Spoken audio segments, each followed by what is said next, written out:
This week on Unscripted, WWE has been exposed for lying about Wrestlemania attendance for the last 10 years plus. Plus, latest on Kurt Angle versus Baron Corbin. Is it a work? Is it a swerve? We'll get into that. And JR has confirmed to outside the lines that he is in talks with AEW. This and more on the future #1 podcast right here on YouTube.com. This is Unscripted.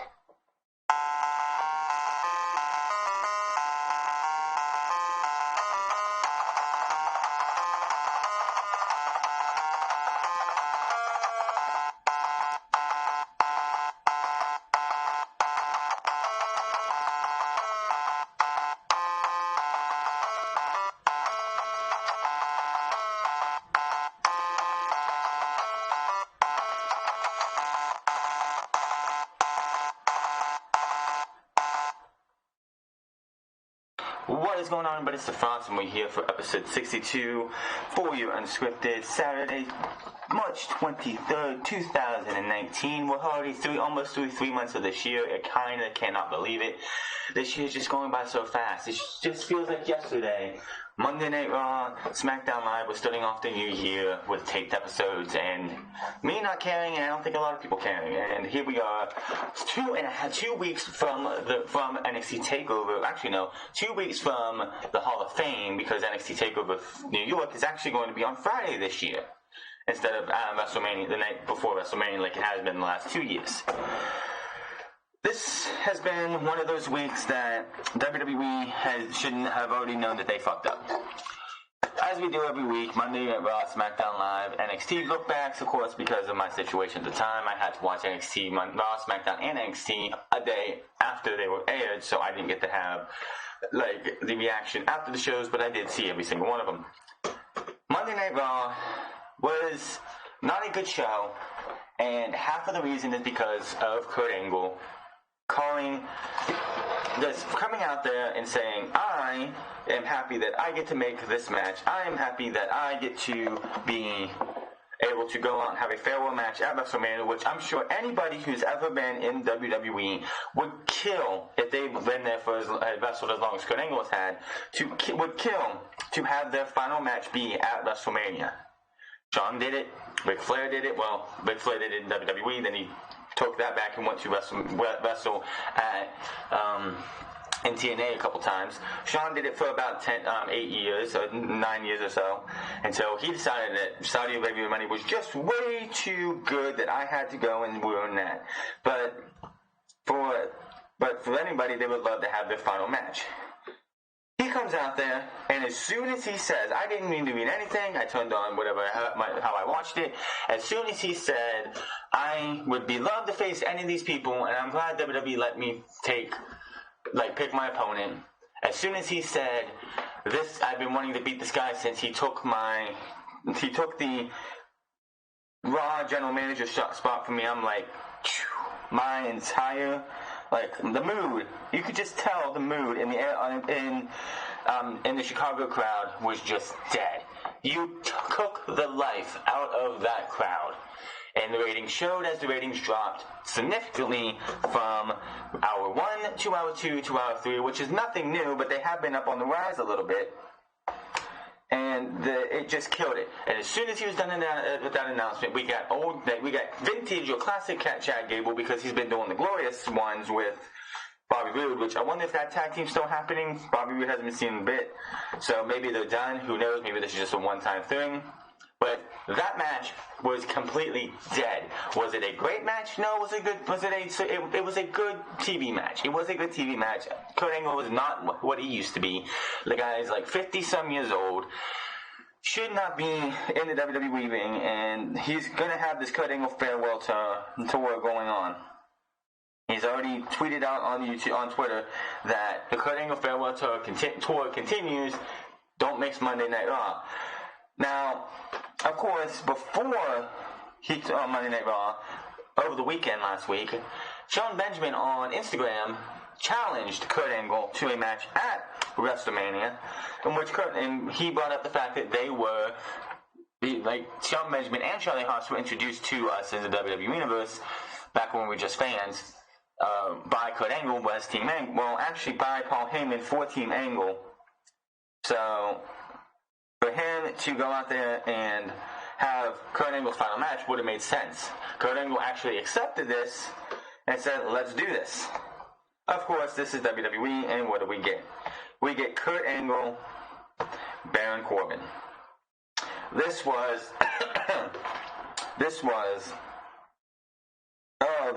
horrible. Let's see here. Kurt Angle made his debut in WWE at the end of 1999. Right? 1999. He goes on to win the WCW Championship, the WCW United States Championship, the World Heavyweight Championship, all one time. WWE Tag Team Champions with Chris Benoit, WWE Champion 4 times, held the European and Intercontinental Championship together, and even dubbed it the Eurocontinental Championship. One-time Hardcore Champion, 2000 King of the Ring, WWE Tag Team Champion Tournament winner to crown the WWE Tag Team Champions with Chris Benoit in 2002. Those titles are currently held by the Revival. That's how long those titles have been around, for 17 years almost. And Kurt Angle was the first person to win those titles. WWE Hall of Fame class of 2017, 10th Triple Crown champion, and best in the 5th ever Grand Slam champion of the old era. That was Intercontinental, Hardcore, or it was the WWF Championship, Intercontinental Championship, Tag Team Championships, Hardcore or European Championship as your 4th title. He did that. He was the 5th person to do it. And Feud of the Year in 2003 with Brock Lesnar, Best Technical Wrestler in 2002, Best on Interviews in 2002, Best Gimmick in the year 2000, Match of the Year in 2002 with Chris Benoit versus Eddie Guerrero versus Edge and Rey Mysterio at No Mercy No Mercy October 2002, Most Improved in 2000, Most Outstanding Wrestler 2001 to 2003. Reader's Favorite Wrestler 2002 to 2003. These are Wrestling Observer Newsletter awards if you haven't figured that out. Wrestler of the Year in 2002, Wrestler of the Decade 2000 to 2009, and Wrestling Observer Newsletter Hall of Fame Class of 2004. And this is what we get. This is what you do to pay this guy back. Kurt Angle versus Baron Corbin. I cannot tell you how much I am disappointed. I cannot tell you how much everybody in the wrestling community was disappointed. Anybody who sits there and thinks this was a good idea, you are out of your fucking mind. There is a graphic going around Photoshop, which I don't have because I didn't do it, and quite honestly, I can't credit the person who did it, but it's Kurt Angle in the Wrestlemania thing, as you would when Baron Corbin's supposed to be beside him, but instead of Baron Corbin, it's a dumpster on fire, because that would just be what this match is going to be. This was terrible. Absolutely terrible. This ruined Monday Night Raw. This is the thing. We all know Monday Night Raw has been trash. Monday Night Raw has been terrible. Monday Night Raw could have been having the greatest show in a decade. The first hour and a half of this show could have been the best we've ever seen. We could have all been like, damn, this is a good show. Man, Monday Night Raw is having a damn good show. As soon as Kurt Angle comes out and announces Baron Corbin as his opponent at WrestleMania, that would have just killed the show completely. And then you go on and have a good TV match against Chad Gable, which is a nice rub for the guys like Apollo Crews and Chad Gable to have matches against Kurt Angle on his farewell tour. And honestly, the matches we've seen last week and this past Monday are going to be better than what we get between Baron Corbin and Kurt Angle. This was a terrible thing. I don't know if this was a Vince McMahon thing. I don't know if this was a Stephanie McMahon thing. I don't know what it was. If this is resentment to Kurt Angle going to Impact Wrestling and quitting WWE, asking for his release in 2006, going to Impact Wrestling TNA, and from 2006 up until 2017, Kurt Angle was there for 11 years. Kurt Angle was in Impact Wrestling for 11 years. Had a longer run in Impact Wrestling, more championships in Impact Wrestling, more accomplishments in Impact Wrestling. Kurt Angle is one of the greatest to ever lace up the boots Everyone talks about how Ronda Rousey, in her 1 year, has just had the best rookie year. She's been well adapted. She adapted really well. Kurt Angle did that in 1999. Kurt Angle did that first. Kurt Angle just got it immediately. There was actually, if you go back on the network and watch, I believe the first season of Tough Enough, Kurt Angle was a guest on one of those shows, and they go and they Taz and Al Snow and everything talk about how, and have him talk about how he had to pay his dues, and he had to pay him quick because he didn't have a development school like they do now in NXT, where you go in there and you train and you train and you train and you eventually become what you can be. He had to learn on the fly quick. This was just you hear, oh, Baron Corbin, and anybody who was happy, you just drop your head and ugh. It just feels like this is a resentment for the fact that he went to TNA, had more success there, and did better there than he did in WWE. 6-time TNA World Heavyweight Champion, 2-time TNA World Tag Team Champion with AJ Styles once, and Sting, 1-time X Division Champion, King of the Mountain winner 2007-2009, Hall of Fame Class of 2013, and the second Triple Crown Champion in TNA history. Also beating Samoa Joe's undefeated making Samoa Joe be the first person to beat Samoa Joe, which I still do not like the way they ended that entire thing. I don't think Samoa Joe should have lost to Kurt Angle, but it was a way to get the guy over, like this guy means business in TNA. Kurt Angle, he is, if you haven't seen this guy in the Attitude Era, if you haven't seen what this guy was like back in the day, he's not the same Kurt Angle he was in 2002 or 2000 or 99, or even when he was in Impact Wrestling in the early years when he was the Wrestling Machine. Kurt Angle is one of those guys that can play any role you need him to play. Cody Rhodes is one of those guys, too, who can go out there and play any role you need him to play. You give Kurt Angle something, and he's going to make it work, and he did. This guy has given his body, has almost died on Vince McMahon's watch. And this is what you give him to say, thanks, Kurt. This would be like in 2008, in WrestleMania 24, I believe it was 24, when Shawn Michaels faced Ric Flair. It would be like if Ric Flair was challenged by Hornswoggle, and Ric Flair accepted it to have his retirement match to lose to Hornswoggle at WrestleMania. This is what I compare this to. It would be like Shawn Michaels versus The Undertaker 2 would not have happened, and Shawn Michaels had to go up against any fucking joke that they had. This is pathetic.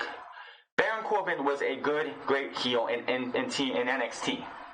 They brought him up to the main roster, and they ruined him completely to the point that nobody cares. X-Pac might not even be like the X-Pac might not have to worry have the stigma of X-Pac keep following him around anymore, because that's going to Baron Corbin. This was the worst decision WWE could do. John Cena's first match on the main roster was in the very building that Kurt Angle made this match, and announced that Baron Corbin he's going to face Baron Corbin at WrestleMania. And the stupidest thing he could have said was, oh, I couldn't sleep at night, I can't eat, I can't sleep, I can't think straight because I got fired, I lost my GM job to Baron Corbin, now I need to beat him at WrestleMania. Give me a fucking break. This was, I just can't. There was so much of those other things that happened on this show on Monday Night Raw that you don't even want to cover, because this is the biggest thing. I mean, yes, Ronda Rousey destroyed Dana Brooke like she should have, and then her husband Travis Brown punched a security guard, and they both walked away, and now he's been banned from Monday Night Raw. We will probably see him at WrestleMania. You had Batista give an interview and go over why he's pissed off at Triple H, pretty much blaming him for all the problems in Batista's life, why he left and went off to become a movie star, because pretty much Triple H and WWE had no faith in him to do it themselves. So he wanted to go do other things. WWE wouldn't let him, so he left. But this is the biggest thing, and this was like a big gut punch.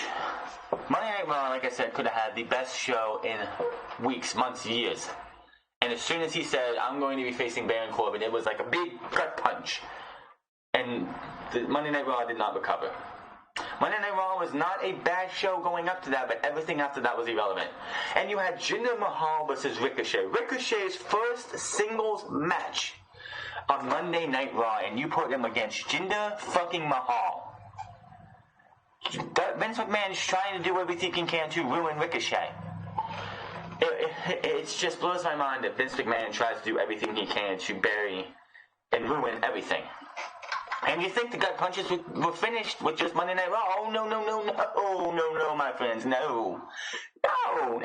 Vince McMahon's gonna find a way to have SmackDown one-up Monday Night Raw. Brian Zane does his who what better since the brand split started again. And SmackDown Live has been kicking Monday Night Raw's ass majority of the time. Monday Night Raw might get one here and there. Maybe it's because that's just how he feels. But this one I agree with him because the gauntlet match failed. You had Kofi Kingston take out, I knew this is how they needed to do it. Have the Bar and Rowan be the first three out. The first three out, the first three gone. The Bar are not in anything special right now, and Rowan is Daniel Bryan's heavy. And having Rowan being eliminated by disqualification was absolutely genius. He goes out there, beats the piss out of Kofi Kingston, grabs him with the iron claws, and puts him through the announce table. After that, I was fucking like, are you serious? Samoa Joe comes out, and instead of Samoa Joe ragdolling Kofi Kingston around and making Joe feel like the ultimate threat that he should, putting him in the Coquina clutch, Kofi Kingston passes out, but Joe does not let go. Joe does not let go. The crowd's booing. The crowd's like, this is bullshit. And then he's still holding on. The ref's doing the 1, 2, 3, 4, 5. No. Goes over to the ring announcer's like, I'm reversing the decision. Kofi Kingston is Samoa Joe's been eliminated by disqualification. That would have been fucking perfect. That's how it should have went. What did they do? Kofi beats Joe.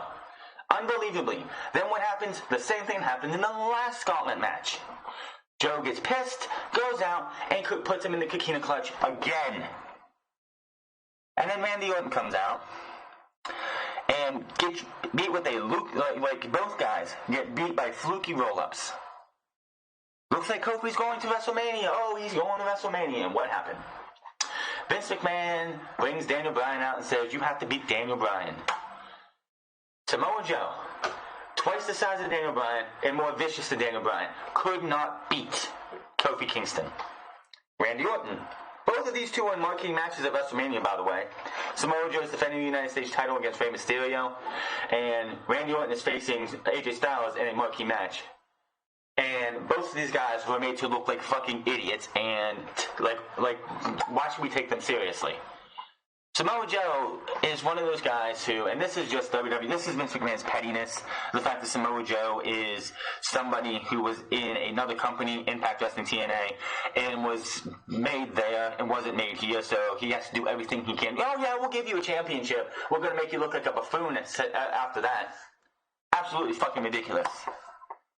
But Randy Orton, 13-time heavyweight champion of the world, and could not grab the rope to break up the pinfall.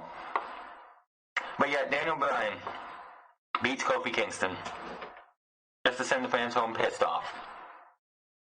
Vince McMahon is making this to the point where I don't even want to see Kofi in the WWE Championship match. I don't. And you can't keep jerking people around like this because I don't understand why Vince McMahon thinks that the only thing he can book is Daniel Bryan. Daniel Bryan took a 2014. Then the Yes Movement. We're going to do that. It's not the Yes Movement, no, it's Kofi Mania. That's the only thing difference. It's Kofi Mania and not the Yes Movement. And what do we have? Kofi Kingston getting screwed time and time and time again. The difference is WWE tried everything they could to cool Daniel Bryan off. Daniel Bryan was never supposed to be in any situation in the WWE Championship match. he was actually supposed to face Sheamus that year. If anyone remembers that at WrestleMania 30, it was going to be Sheamus versus Daniel Bryan 3. One on the pre-show before they started doing pre-shows on the network. Second one was 18 seconds, and that was supposed to be the third one at WrestleMania. So the trilogy of matches, I believe, they were 1-1. Now, CM Punk quit WWE, and then they finally listened to the fans after being pretty much forced to. What happened this time? Kofi Kingston lucked into a spot. Kofi Kingston was not supposed to be in this spot. Kofi Kingston was supposed to be relegated to the tag team division. He would have not been anywhere close to this title picture if it wasn't for Mustafa Ali's injury. I said this a month, 3 or 4 or 5 episodes ago, maybe in January when I first noticed it. WWE was building to Mustafa Ali versus Daniel Bryan at WrestleMania. Don't tell me otherwise. It was going to be the story this story was going to be built off of the fact that Mustafa Ali 1 year ago was on the pre-show battling for the Cruiserweight Championship, and now 1 year later, in a move to SmackDown Live, he was battling for the WWE Championship. That was going to be the story. Mustafa Ali unfortunately got a concussion and had to miss the Elimination Chamber and the Gauntlet match, and for whatever reason, they put Kofi in there. They could have put Xavier. Here's the thing that people don't understand. They could have put Xavier Woods in that exact spot. I guarantee you people will be on the same bandwagon as they are with Kofi. Xavier Woods goes in and does exactly what Kofi did. People would be going crazy for him. Now, Big E, a little bit different because he is the muscle of the New Day. But they could have put Mysterio in there. They could have put R-Truth in there. I guarantee you if R-Truth was put into the same spot that Kofi was, if he wasn't the United States champion at the time, guarantee you fans would be going crazy for R-Truth, and you wouldn't have Kofi Mania, you would have R-Truth Mania. Just saying. There's a difference between back then and now. Back then, only person who could fit in that role was Daniel Bryan. You could not have put anybody in that position. Not Roman, not Seth, not Dean, because they were still the Shield back then, the legit Shield, not this shit that they've been doing in the last 3 years of the reunions, back when they were still the Shield and they were a couple months away from breaking up.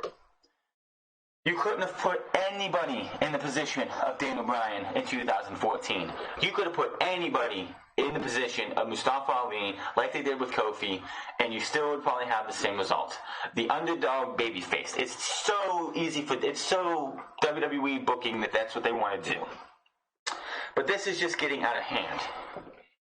It's like, I swear, they're doing this power struggle shit.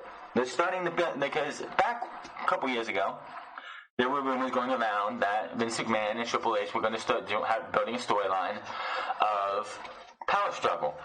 Triple H and Vince McMahon were going to have a match, it was going to be Triple H versus a person of Vince McMahon's choosing at WrestleMania, and Triple H wins, he gets control of WWE. If Vince McMahon wins, I don't remember what he was supposed to get, but it was supposed to be for the control of WWE. And that just dissipated. This feels like Vince McMahon. This is going to be a year-long storyline, and WrestleMania 36 is going to be the culmination of this. This is started with Becky Lynch being taken out of the main event of WrestleMania, Charlotte put in by Vince, and then Vince McMahon taking Kofi out, putting Kevin Owens in the fast lane, and making Kofi's road to WrestleMania so fucking unbelievable that you're going to start driving people away. It's getting so bad that people are going to start, people want Kofi, and it's getting so bad that Vince McMahon put out a congratulations to the Warrior Awards recipient winner this year.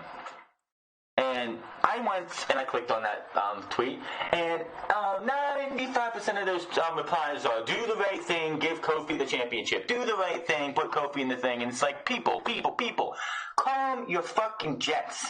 Calm your jets, calm your tits, calm your whatever. Calm down. It's called patience. This is the problem why people can't. This is one of the reasons why WWE doesn't rely on long-term booking, because people are so goddamn impatient. You people are fucking being worked. Vince McMahon, there's 95% chance that Kofi Kingston. Okay, 99% chance Kofi Kingston will be wrestling Daniel Bryan at WrestleMania. Calm your asses down. Don't just go along for the ride. the internet wrestling community. I watch JD from New York, and this guy says the YWC and the IWC are some of the biggest fucking idiots. And after what I've seen with this whole Kofi Kingston thing and other things, I tend to agree with the guy because the wrestling community is some of the biggest fucking idiots. You had the whole Nia Jax going off on Dave Meltzer for a 10-second clip that some dumbass on Reddit decided to post, or was it Ryan Satin, one of the two. And people were just blasting Dave Meltzer because somebody tried to ruin his career. Because, you know, people just can't let people do their job. Instead of doing the right thing and paying for the Wrestling Observer, or finding a clip, finding the whole entire podcast somewhere, because I'm pretty sure somebody posted it on YouTube. Nope, someone takes a 10-second clip, posts it on social media, and boom, everything blows up. And everybody takes it at face value. It's fucking mind-numbingly stupid how stupid people are. The wrestling community, the wrestling fans, the IWC, the YWC, the TWC, which is the Twitch wrestling community, whatever, are a bunch of fucking idiots. It's fucking pathetic, man. There's like this guy I watched a video from the sports entertainment guy. He was putting out these videos of like leaks and rumors on YouTube.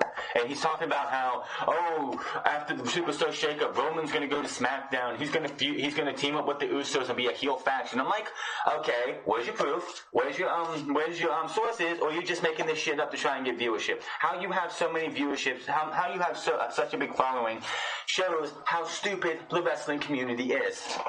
The guy is posting bullshit after bullshit after bullshit. Oh, Big E's gonna turn heel, and because like Kofi's gonna win the championship and Big E's gonna turn heel. Really? Where's your proof? Where's your sources? When I do this stuff, when I talk on here, I at least say where I'm getting my sources from.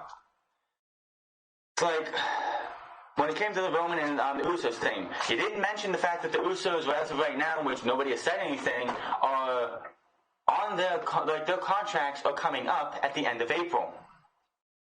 Where's the mention of that in your video? Oh, people want to see Brock Lesnar versus Batista at SummerSlam. Batista, are you fucking kidding me? First off, Batista has always said he wanted one match at WrestleMania, and that match was against Triple H. That's what he's got. After that, he's going back to Hollywood to, of course, Guardians of the Galaxy 3, which they just got James Gunn back for that movie. You don't do your fucking research. You make up bullshit, and you're nothing but a fucking plebeian idiot. You need to shut your channel down and stop being clickbait. I feel sorry for anybody who believes you're bullshit. I'm sorry for anybody who believes you're bullshit. Anyway, Monday SmackDown Live was...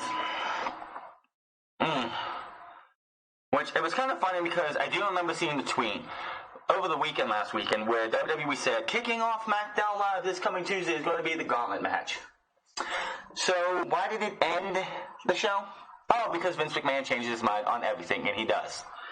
For all we know, that was Kofi Kingston's last shot at the championship, and Kofi Kingston's not going to WrestleMania, and they'll put somebody else in there.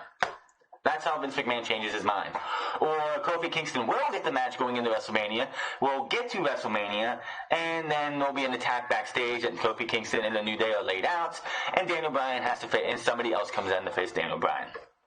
I wouldn't put it past WWE. We could get Kofi Kingston next week, signed, sealed, delivered, going to WrestleMania. We get to WrestleMania, and Daniel Bryan's in the ring, Kofi's music hits, we go to the back, Kofi, Xavier, and Big E are all laid out.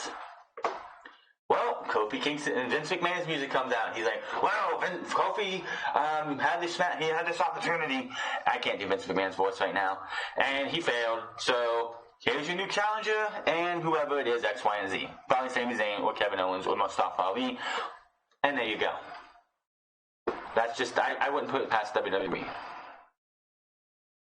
Unbeknownst to most people, it was decided that Mandy Rose, Sonya Deville, Carmella, and Naomi will face off this coming Tuesday in a fatal four-way to see who will face Asuka at WrestleMania. That match was made official on YouTube, I believe. So, again, it would not surprise me if that match gets canceled and we have something else going on. This is just WWE and how they go. NXT, though. NXT was a one-match show. If you go back and watch NXT and you see Triple H come out, you can just see the emotion coming from this guy's face. He tries to hide it, but you know he wants to just tear up and let the emotions come out. Because, one, this is his baby. He has put his blood, sweat, and tears into this little promotion. This form used to be development territory for WWE, the development brand of NXT, and has built it into the best brand of all. Yes, they're in smaller crowds, and yes, it does lose the WWE money, but this is something that this is pretty much his life's work right now in NXT. And him coming out there, you know, he didn't want to have the championship in his hand. He didn't want to have to make the announcement he did. He even said he wanted to come out and make a different announcement of Tommaso Ciampa versus Johnny Gargano. As I said on Thursday morning, or Thursday afternoon, Vince McMahon's selfishness ruined this, took this match away from us. Yes, Tommaso Ciampa was going to go away and get neck surgery anyway, but he was booked for 2 matches. Before the call-up, he was booked for 2 matches. The match in the first round of the Dusty Rhodes Tag Team Classic and the second round of the Dusty Rhodes Tag Team Classic. The angle was supposed to be it. Those 2 matches, and then the angle afterwards, and we weren't going to see him wrestle again until we got to TakeOver. Yes, the match would have been diminished a little bit, because usually when you see a trilogy get a sequel, it's supposed to be, and especially since it's been since August that we've seen this match, about 7 to 8 months, we're going to see, 7 to 8 months in between these two. It would have been a year and a half, a year and 9 months in the making. This was going to be the culmination of Johnny Gargano versus Tommaso Ciampa for the NXT Championship one more time, and it would have been Gargano beating Tommaso Ciampa. And honestly, whether he was hurt or not, this is my opinion, whether he was hurt or not, Gargano wins the championship at TakeOver, and then even if he was not getting called up, Tommaso Ciampa's gone. He disappears from NXT TV or NXT TV and house shows for a month. He is so this would have been what I would have did. This is just me putting my fantasy booking hat on. I would have had Gargano win the match, and then Ciampa disappear. No talk on social. He would have said, the tweet that he gave out on Wednesday about saying, "The part of me died tonight. The best 200 and some days of my life with the black and yellow heart, and then a broken heart right beside it."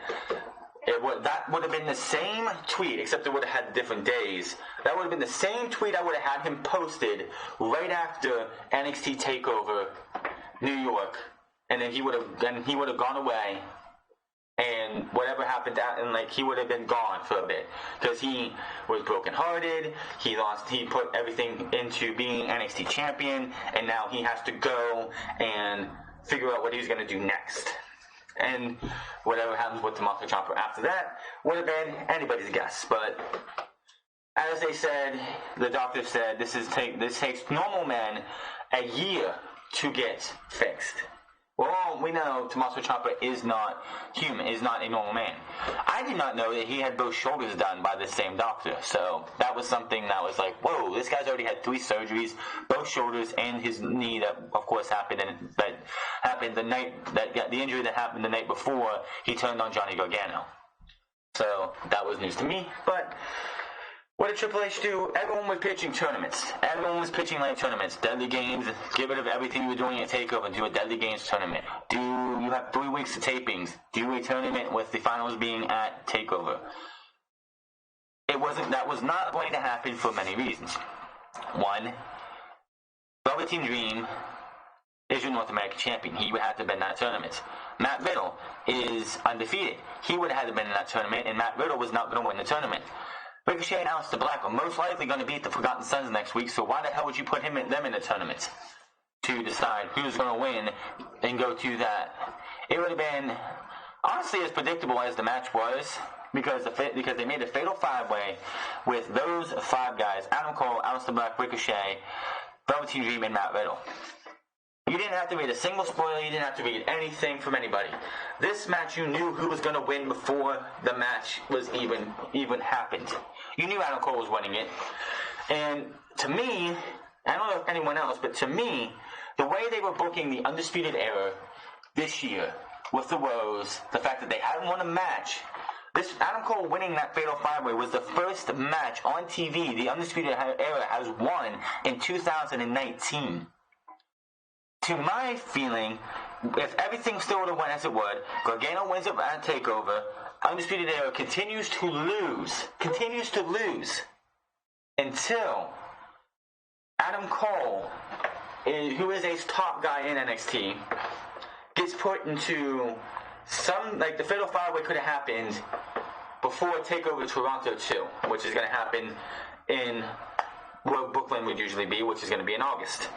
Adam Cole wins that tournament, that Fatal 5-Way, goes to the Brooklyn show, or Toronto show, and wins the NXT Championship from Johnny Gargano, who Johnny Gargano would defend that title against in the meantime. Before that is irrelevant, but I feel that's where they were going with the Undisputed Era. They were going to continue to lose, and the woes would keep piling up until something happened and Adam Cole would end up winning the NXT Championship. Since Tommaso Ciampa got injured, they needed to rush this up and bring this match that we would get later in the year to now.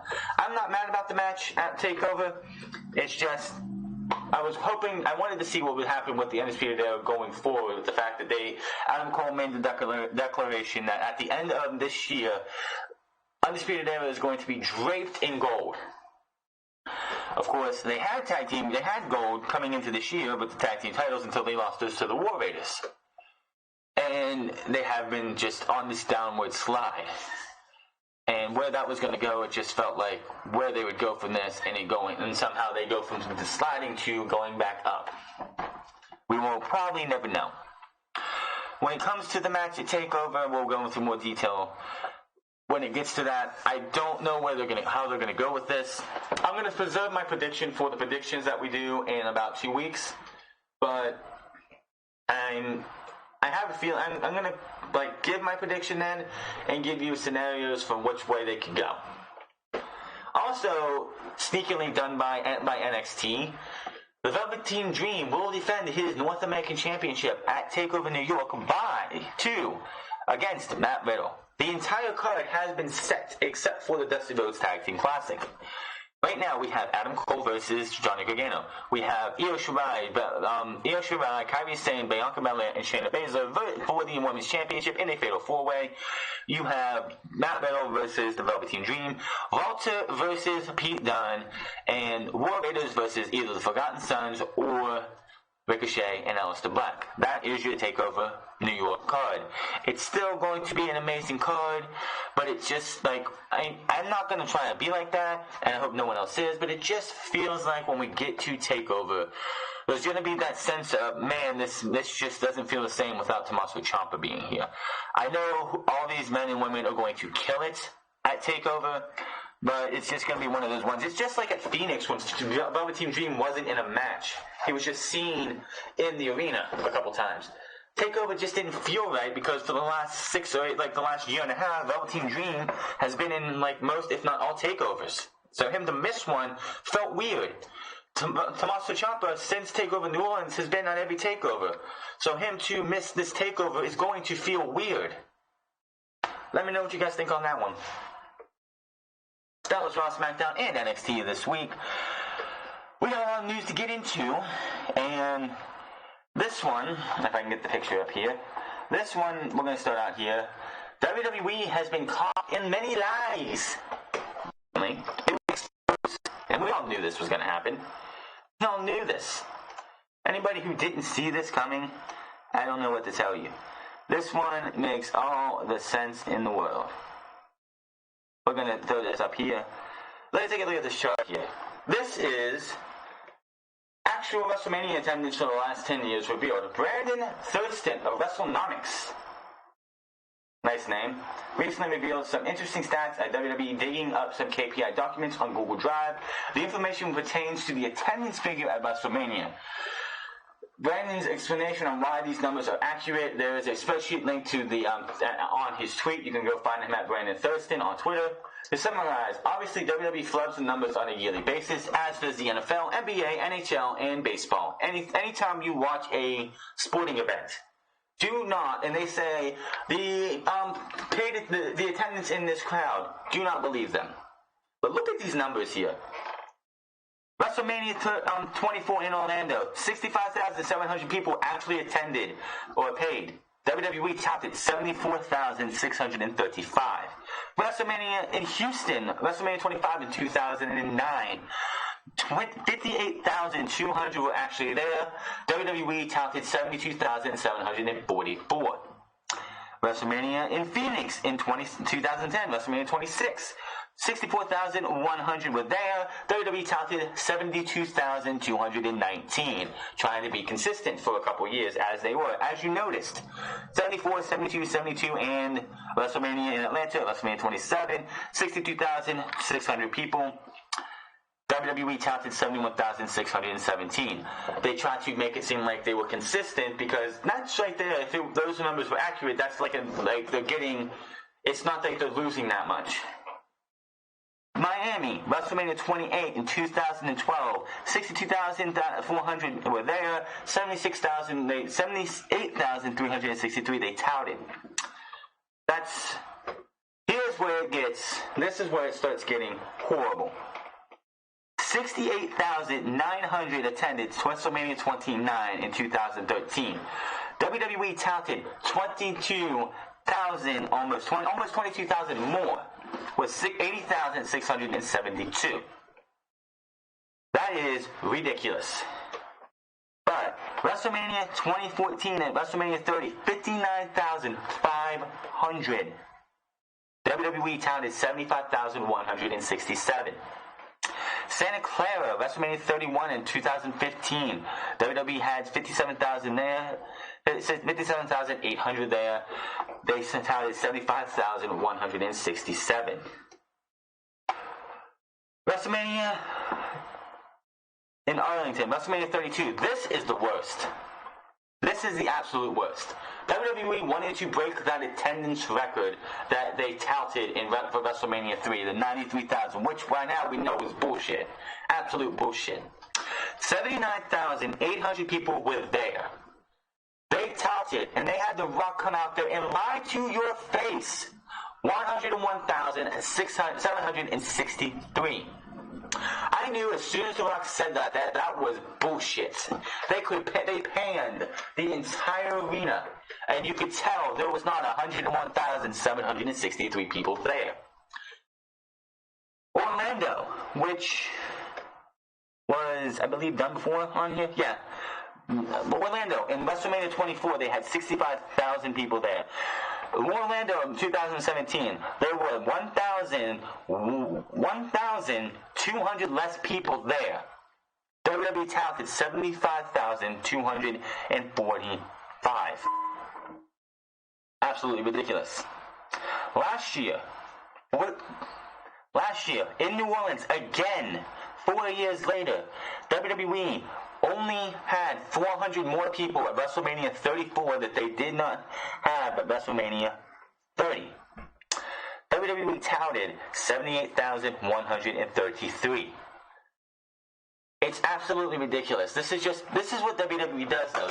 It's not because, and this is the problem they have. From 2008 to 2013, as you can see, WWE generally increased the announced attendance by 10,000 compared to the actual attendance. But in recent years, they have been increasing it by nearly 15,000 with the exception of Orlando in 2017.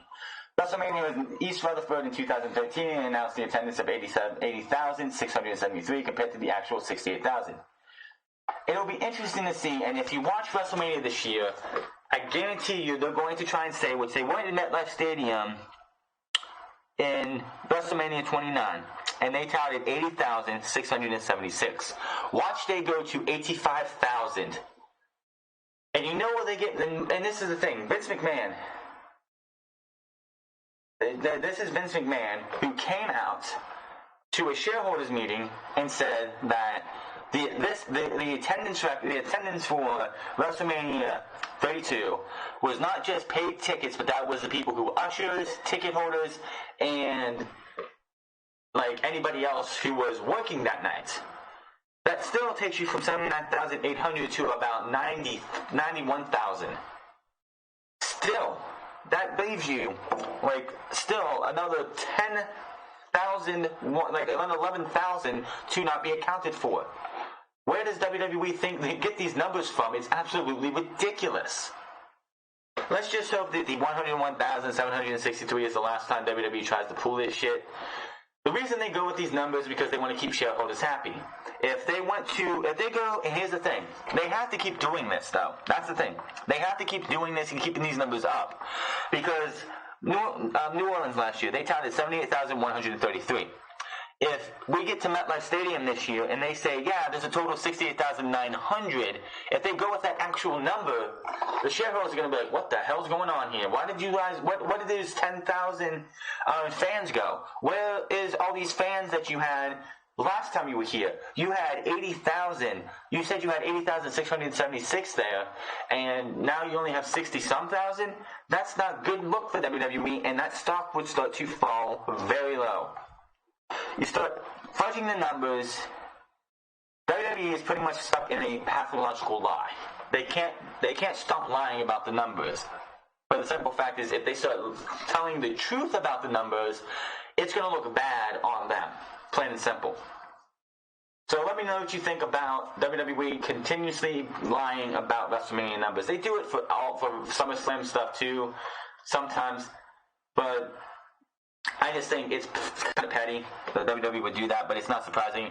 Like I said, NFL has to do it because they have an agreement with everywhere that they go.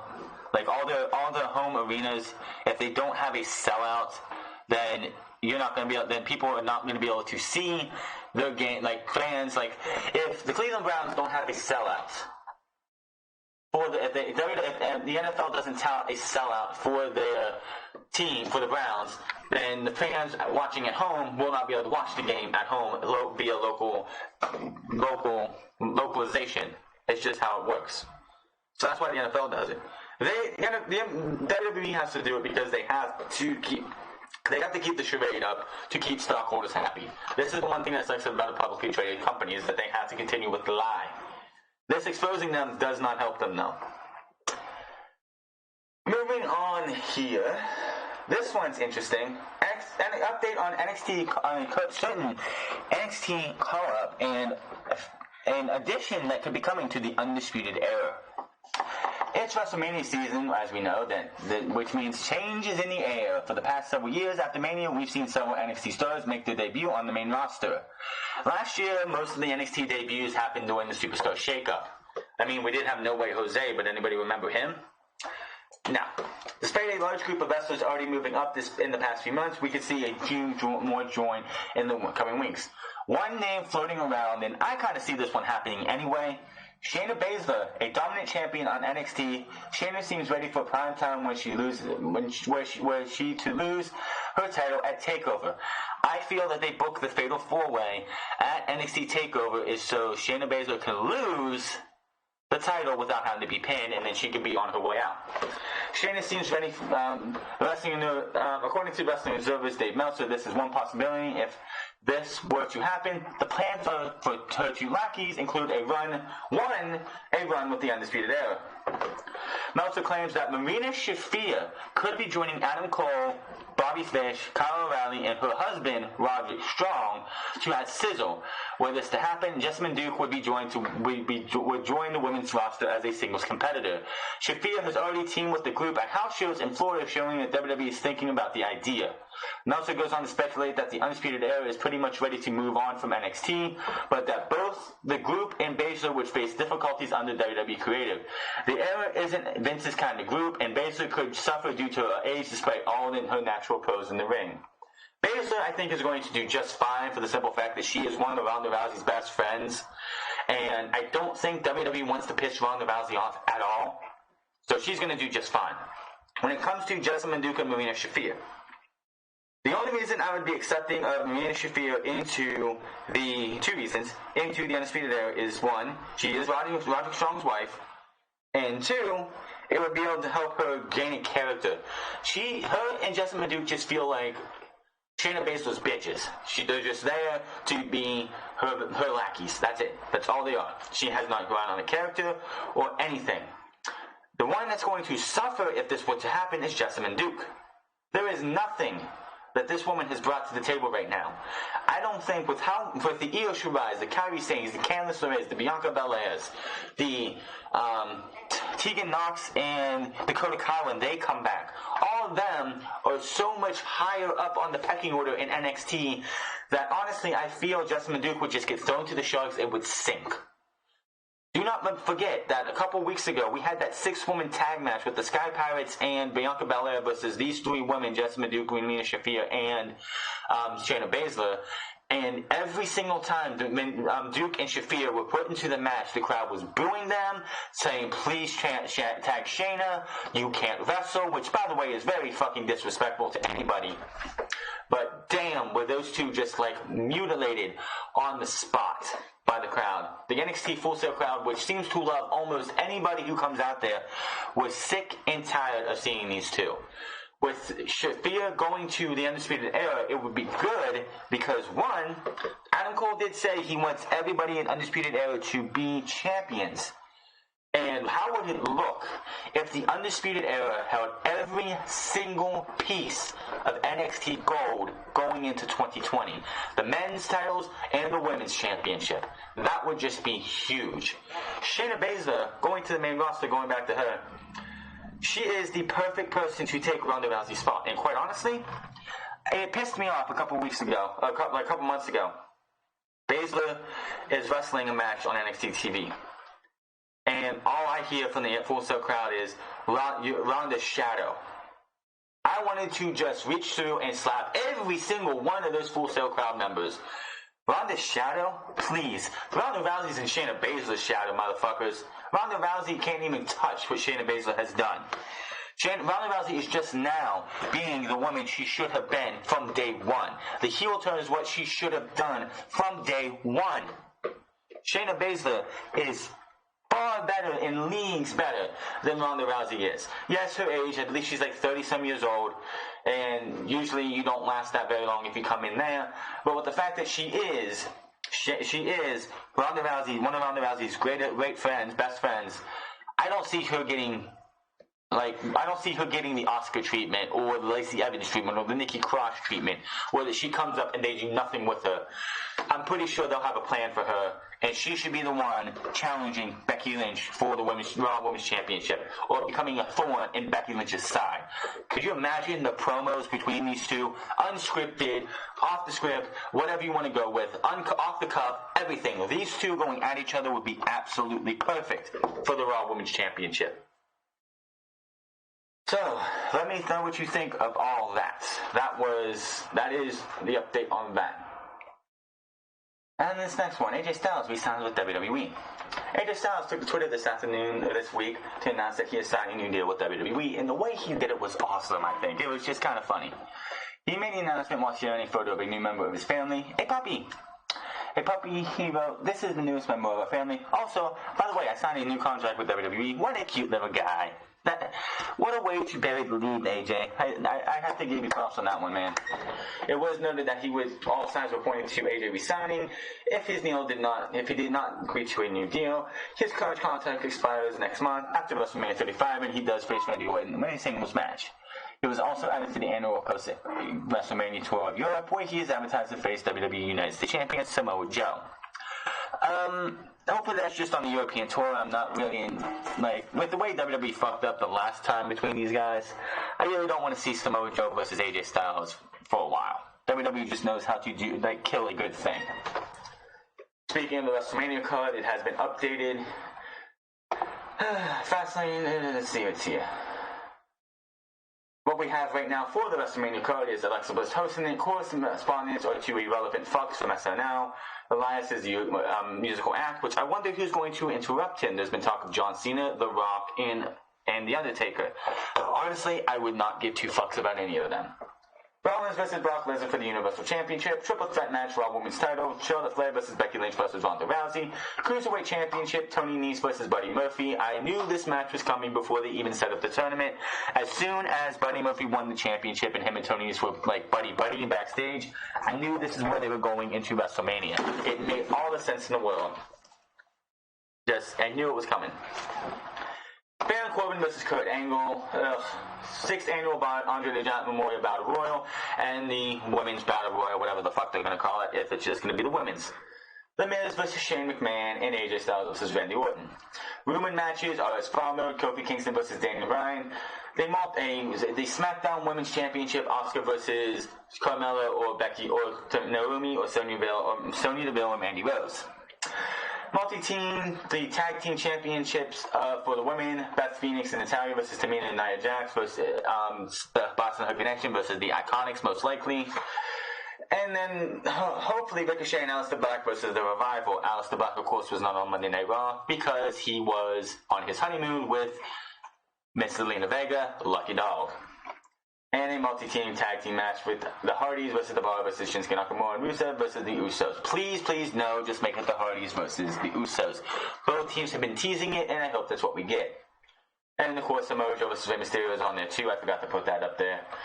And then Bobby Lashley versus whoever, nobody cares, and Drew McIntyre versus Roman Reigns, which has not been confirmed yet, but it most likely happens. Speaking of John Cena, we are mere weeks away from WrestleMania 35, but there has been no official announcement for WWE if John Cena will be on the event, according to the latest Wrestling Observer. He will, in fact, have a match on the event, Dave Meltzer reports. That has been confirmed. Cena is on the show. However, his opponent is still up in the air. Meltzer says that there have been no hints about the possible opponent, but does note that the fans had chanted for Cena after Kurt Angle's opponent was announced as Baron Corbin. Of all places for John Cena to get chanted, we want Cena chants. The Allstate Arena, I believe it's the Allstate Arena, in Chicago, Illinois. The same place, the same town, city, that John Cena was an outlaw, was public enemy number 1 against CM Punk during the Summer of Punk 8 years ago. They were in Punk country, and you're getting "We Want Cena" chants. I don't know a good metaphor for that. The fact that this guy was hated so much 8 years ago and has been hated every time he comes back there. That fans in Chicago who are CM Punk lifers were chanting for John Cena. Who's John Cena going to wrestle at WrestleMania? WWE's got to do the right thing, or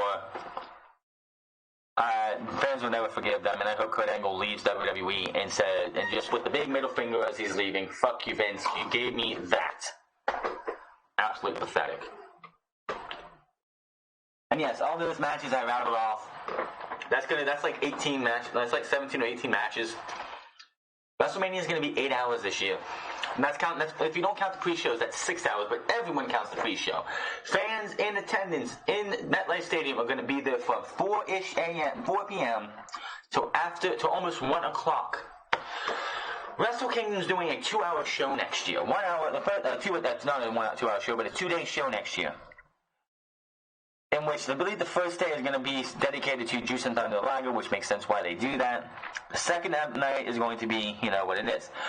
But they realized that Wrestle Kingdom 2 years ago, or last year, was way too long, and the matches went way too long, so they shortened it this year, and it was a much more better show. Next year, doing that, if it's a very rousing success, I can honestly bet you somebody in WWE is going to get into Vince's head that WrestleMania needs to be a 2-night show. How they're going to do that with the Hall of Fame and NXT being 2 the nights before is beyond me. I can honestly see them doing the Hall of Fame on a Thursday, NXT on a Friday, and Saturday being WrestleMania Night 1, and WrestleMania Night 2 being Sunday. That would be the only way, and that's the thing, that would be the only way the WWE Championship would ever main event WrestleMania if Roman Reigns is not going for the title. It would main event the first night of the show. That's all there is to it. Speaking of that match that we talked about at the beginning of the show that pissed a lot of people off, Dave Meltzer, and this I gotta prep this for you guys, this one. Just look back at this past Monday, and the fact that WWE touted during Baron Corbin's match where he lost to Apollo Crews, by the way. It's a swerve. Oh, they're going to swerve us. They told us this just to get us all pissed off, to give a reaction, which it was a huge reaction. This isn't the actual match that we're going to get. According to Dave Meltzer and others, it is. Wrestling Observer's Dave Meltzer said that the current plan is and has been for Baron Corbin and Kurt Angle at WrestleMania. From what Meltzer has heard, the plan has been to follow through with Kurt Angle facing Corbin at the Showcase of the Immortals. As of Monday, Meltzer says the plan remains the same despite the storyline door being open for John Cena to usurp the former Constable of Raw as the final opponent for the Olympic hero. Meltzer speculates that with the way WWE has been reacting to the audience response, this could still have a shot at changing, but as of Monday, Corbin looks to be Kurt's final squared circle opponent. Nobody was happy about this. Not even Kurt Angle. Kurt Angle was hoping for a more high-profile opponent. And yes, motherfuckers, yes, you idiots in the wrestling community who thinks that Kurt Angle made this on his own volition. Bullshit. Vince, Kevin, get it done, and Stephanie Triple H set Kurt Angle in a room and says, you're going to be facing Baron Corbin. You're going to go out to the Chicago crowd and you're going to tell them you decided this match on your own. If anybody believes that Kurt Angle picked Baron Corbin, you're out of your fucking mind. Kurt Angle himself would not have picked this match. Jim Ross, who brought Kurt Angle into the fold in WWE, called it underwhelming. Gail Kim of Impact Wrestling said Vince McMahon is an asshole and Kurt Angle deserves better. Kurt Angle's own wife said this too. Not everyone's reacting positively to the news that Kurt Angle's last opponent ever in WWE will be Baron Corbin, including Angle's own wife. In the wake of Kurt Angle's announcement on this past Monday's Raw, Jim Ross took to Twitter to express his displeasure and just said underwhelming. JR wrote in response to a tweet saying Corbin vs. Angle doesn't exactly scream WrestleMania retirement match. JR wasn't the only one who felt that way either. Kurt's wife, Giovanni, also made her feelings known when she replied very to JR's tweet. Prior to that, Giovanni tweeted, the fans chanted, "We want Cena, we feel ya," during her husband's segments. This was actually deleted. Giovanni had since deleted the tweet quickly. She then posted a new update saying, guys, it's pro wrestling, it's like watching a movie. I'm no way upset with my husband's wrestling Corbin, LOL. I love having fun with y'all, but it is really nice to see how many fans supported Kurt on how he should be sent off. Why did she have to delete that tweet? Wasn't on her own volition by any means. WWE or Kurt Angle or somebody told her to delete that tweet. That is absolutely fucking pathetic. Absolutely pathetic. There is no reason whatsoever that she should have to delete that tweet. She's not happy with the fact that her husband had to be given this dumpster fire, which, by the way, Cena calls Baron Corbin a dumpster fire. One person who doesn't seem interested in the match is John Cena. On Instagram, he posted a picture of a fan holding a sign that said, Baron Corbin is a dumpster fire, as Cena could be looking to upset Baron Corbin. As we said before, Kurt Angle, John Cena's first match, I believe his only match against Kurt Angle, or was it his I believe it was his only match against Kurt Angle, or his first match was against Kurt Angle, in the very arena that he made this announcement. This is fucking stupid that WWE even went there. Everybody wanted Cena. Maybe Cena could have been there. You could have had him be a satellite, whatever. But having Kurt Angle come out and say, this was my choice. I can't sleep at night. I have trouble sleeping. This isn't bothering me since it happened. I need to beat this guy at WrestleMania. It's a complete slap in the face of not only Kurt Angle, but everybody and anybody who's ever supported Kurt Angle in his entire career. Anybody who's been watching Kurt Angle from day one. Anybody who's been there around Kurt Angle since he went to Impact Wrestling. He came back, and everything in between. This is a slap in the face to not just Kurt Angle, but his fans. This is pathetic. But there has been some talk backstage of making a change. This was from WrestleVotes. Kurt Angle versus, it looks like the negative reaction to Baron Corbin being the final opponent for WWE Hall of Famer Kurt Angle has reached WWE officials. Corbin versus Angle at 35 is now being reconsidered according to WrestleVotes. There's no word yet on who might replace Corbin for Angle's farewell match at WrestleMania, but we will keep you updated. We have noted others names discussed for Angle's opponent include John Cena, who was speculated before Corbin was announced. This part I don't understand why anyone thought this. WWE officials did not expect this type of negative reaction according to the report, and they don't want such a negative feel to Angle's final match. You've got to be fucking kidding me. How could you not see this coming? How could you not feel that negative reaction coming? Could you have not imagined this? This is WWE showing they don't give a fuck about anything special. Shawn Michaels' retirement felt so special because Shawn Michaels, for years, said nothing will ever make me come out of retirement. What the fuck did they do last year? They had him come out, make some bullshit claim that he stayed retired out of respect to The Undertaker, respect that's never been there. Give me a fucking break. WWE gave us Shinsuke Nakamura versus AJ Styles. This is a perfect example to anybody. Dream match at WrestleMania. Underwhelmed, handcuffed, and watered down, so we didn't get a Wrestle Kingdom type match, which of course we probably wouldn't have got anyway because it's not WWE style.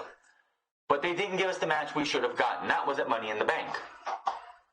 So why did they do that? Because they didn't want Roman Reigns to feel inadequate. They didn't want people talking about AJ Styles and Shinsuke Nakamura coming out of WrestleMania. They wanted to be talking about the main event, which was the worst main event one of the worst main events in WrestleMania history.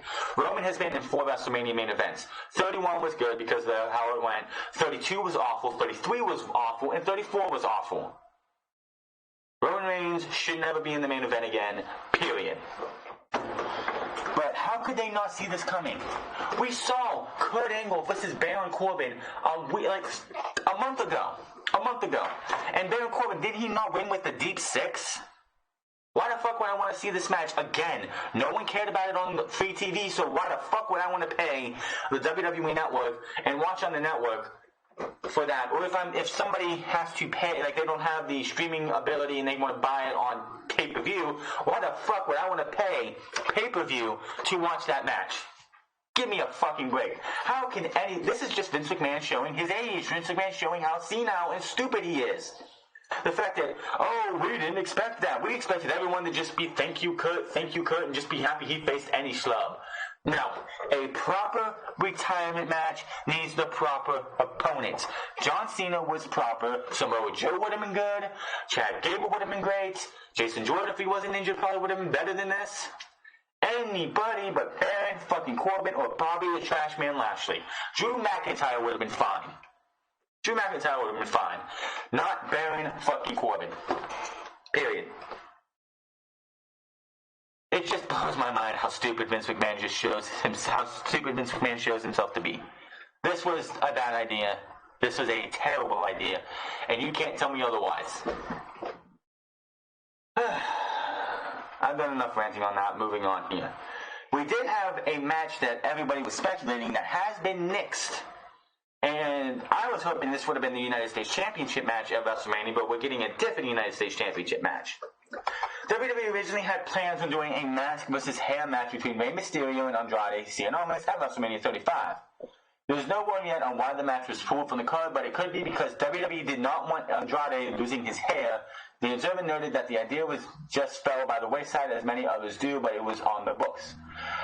Regarding the Mysterio vs. Andrade singles match being pulled from the recent Fastlane kickoff pre-show, this was a Vince McMahon idea made at the last minute. They ended up working a fatal 4-way with the R-Truth and WWE Champion, US Champion Samoa Joe on the main card. WWE actually tried to sell how important the pre-show match was to Andrade and Mysterio, according to the Observer. Ray is now scheduled to face Joe for his match at WrestleMania 35. Ray's son Dominic will be at ringside. It's believed that this match was not decided until sometime between last Sunday and Tuesday. There has been speculation on other superstars being added to the match, but that has not been confirmed. Andrade Cien Almas versus Rey Mysterio, hair versus mask, would not have been a match to watch. It would have been too fucking predictable. I never want to see Rey Mysterio in a match. I don't know how to say the Mexican words for it.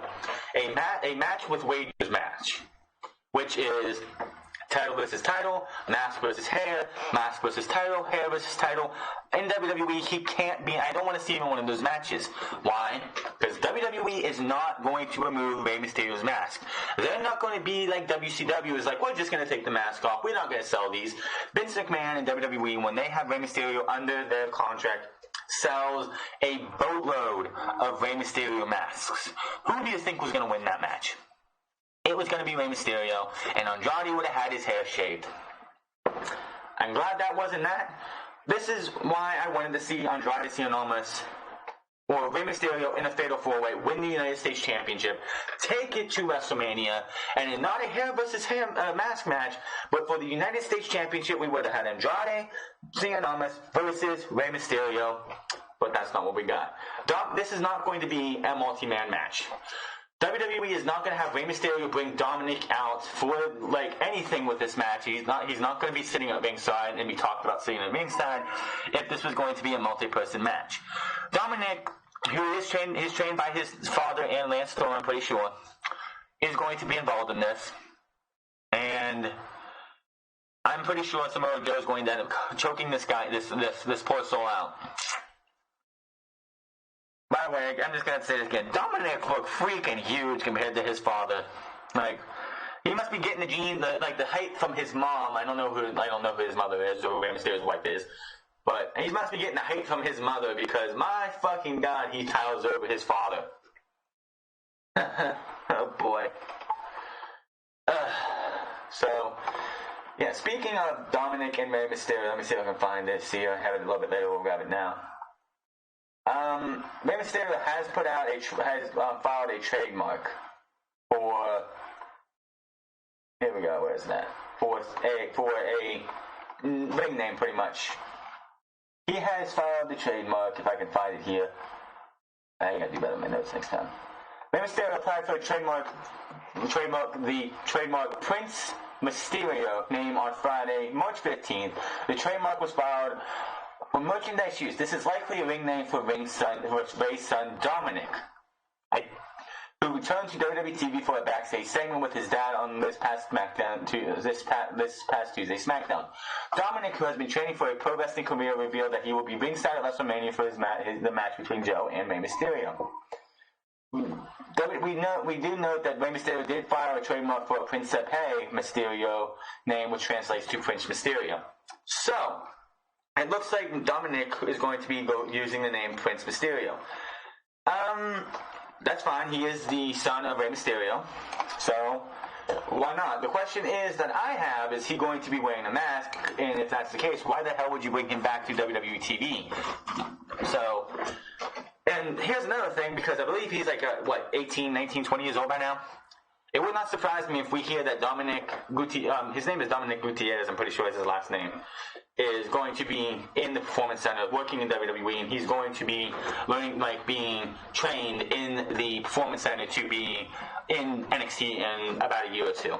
It would not surprise me in a year or two we see Dominic or Prince Mysterio in WWE, in NXT.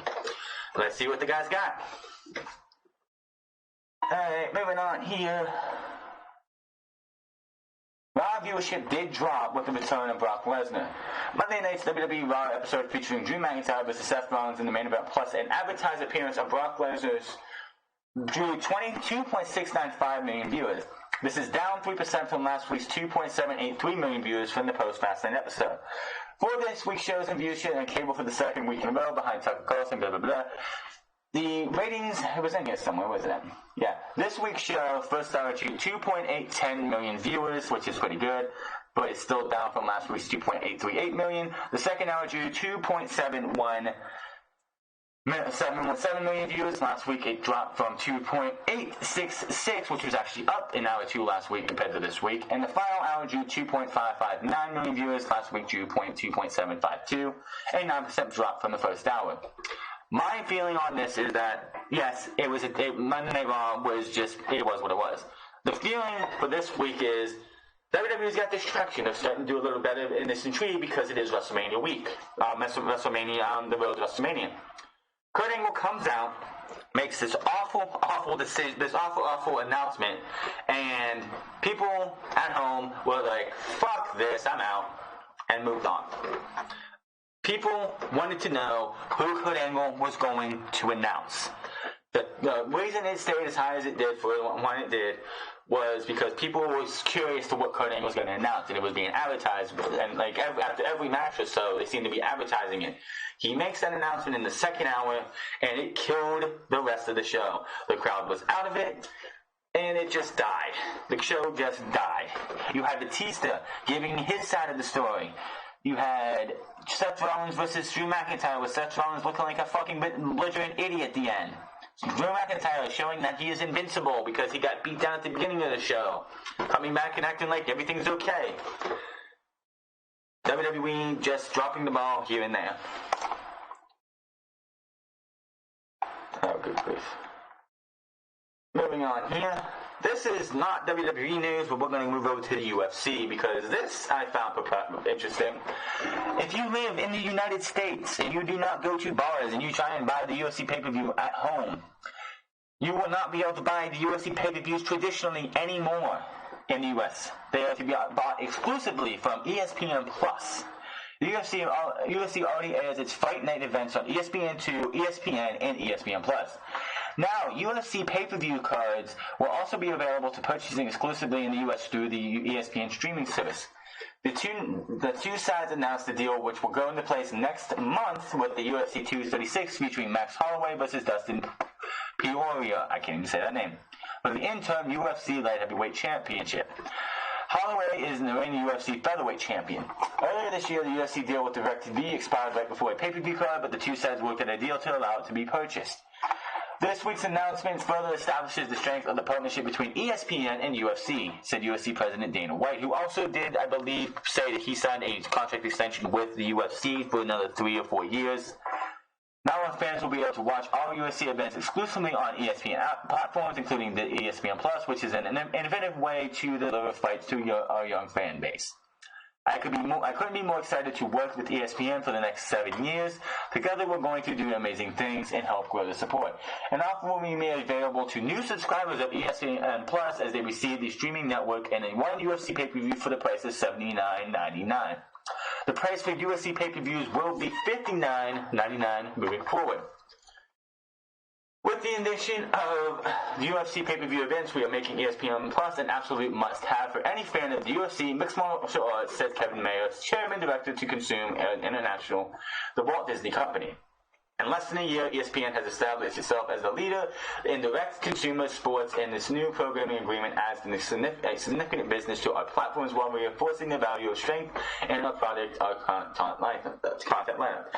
The agreement between the two will run through 2025. UFC will be eligible, but if you do go to bars, UFC will continue to sell its pay-per-view events to commercial establishers like a Buffalo Wild Wings or a Dave & Buster's going forward.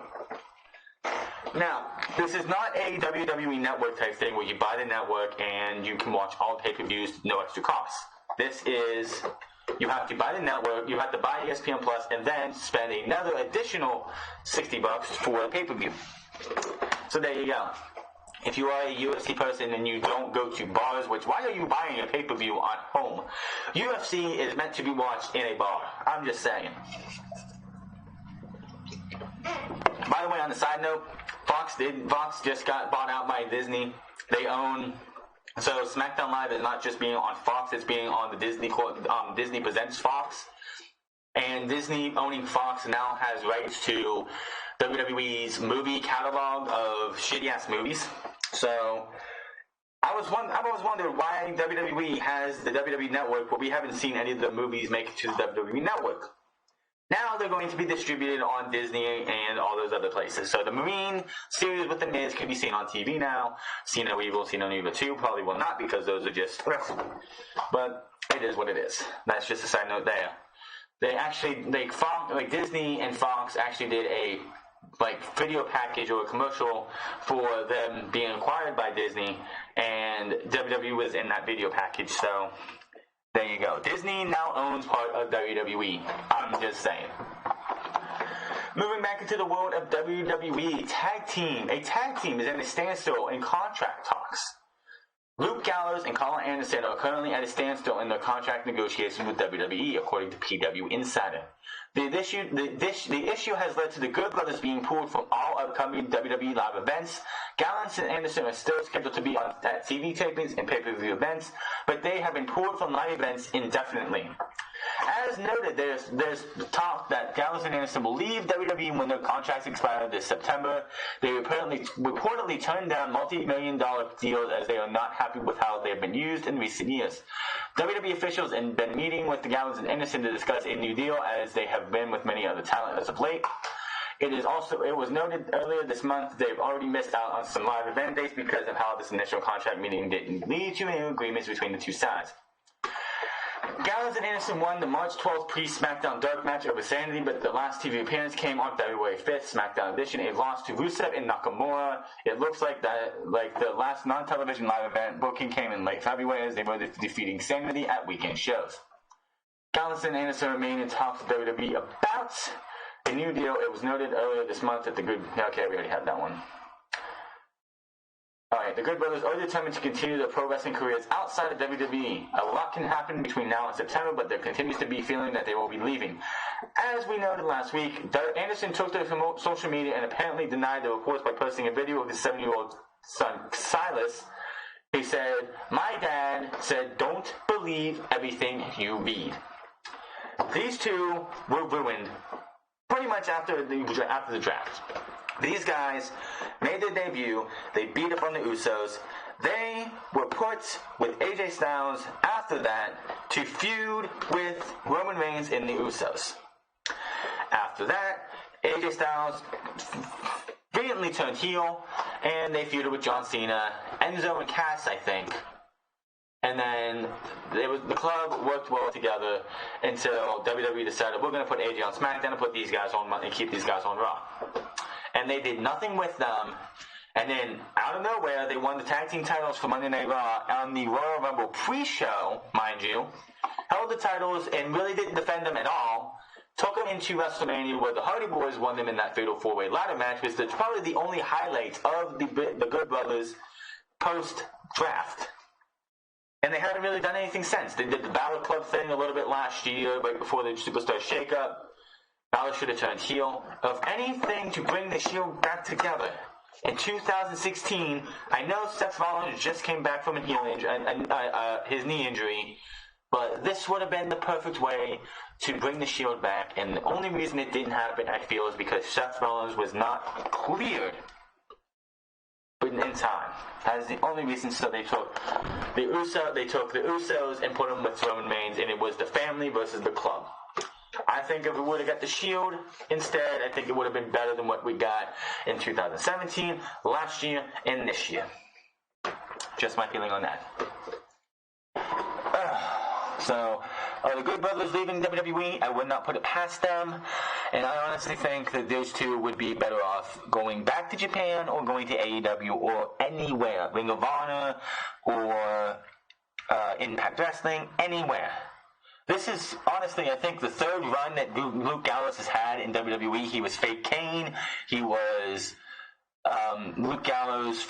He was Festus. My bad. He was Festus.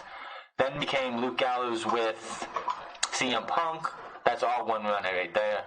He turned on CM Punk and ended up starting to have a babyface run, and then they released him for no reason other than to do it. And now he's back here, and they've done nothing with him again. Man, it's kind of sucked to know that you've had 3 runs in WWE, and all 3 were failures. I don't know where you go from there. I think that just tells you that you were not meant to be in WWE. I'm just gonna say that. Renee Young told to talk less on commentary. Then why the fuck is she on there? Back in the summer, Renee Young became the first lead female broadcaster in WWE history, considered a fresh voice for the product. That lasted about 1 week. Many fans have been supportive of her work. Those backstage in WWE are also supported, even willing to give her advice to Renee.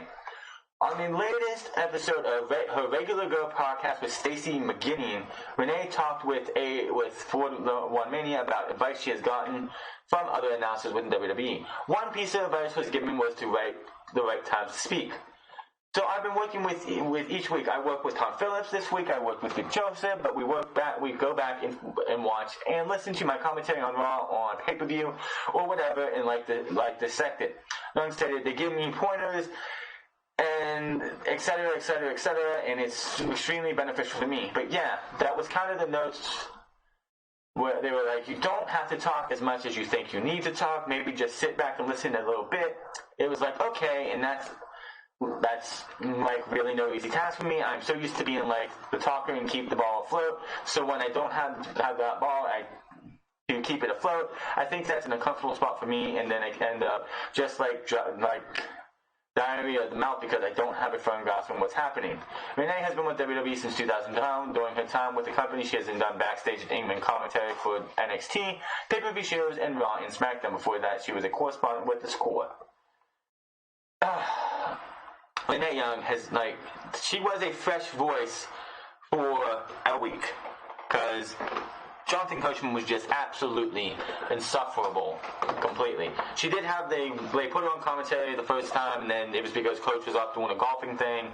Then he came back. Then they put her on commentary again, and then they're like, we're just gonna make this a permanent thing and put him back there. Renee Young needs to be put back where she belongs, and that is doing the pre-show panels. That was her strength. Doing things like talking smack, doing interview segments like that. Her commentary is absolutely insufferable. And it's even worse when it's her and Corey Graves on the same commentary team because they act like fucking children. Terrible, terrible, terrible commentary between them two. I'll go back to it because because it's one of those ones that sticks out to me. When Baron Corbin faced Kurt Angle a couple weeks ago, I literally had to mute the fucking TV because these two, Michael Cole couldn't get a word in edgewise on the match because these two are fighting back and forth about the fact that Baron Corbin was a terrible Raw GM, and it was just, I wanted to rip my ears off. Thank God there's a mute button. And it was just like, get these two off of fucking commentary. Renee Young, I know we talked about last week WWE is thinking about taking off commentary. It needs to happen.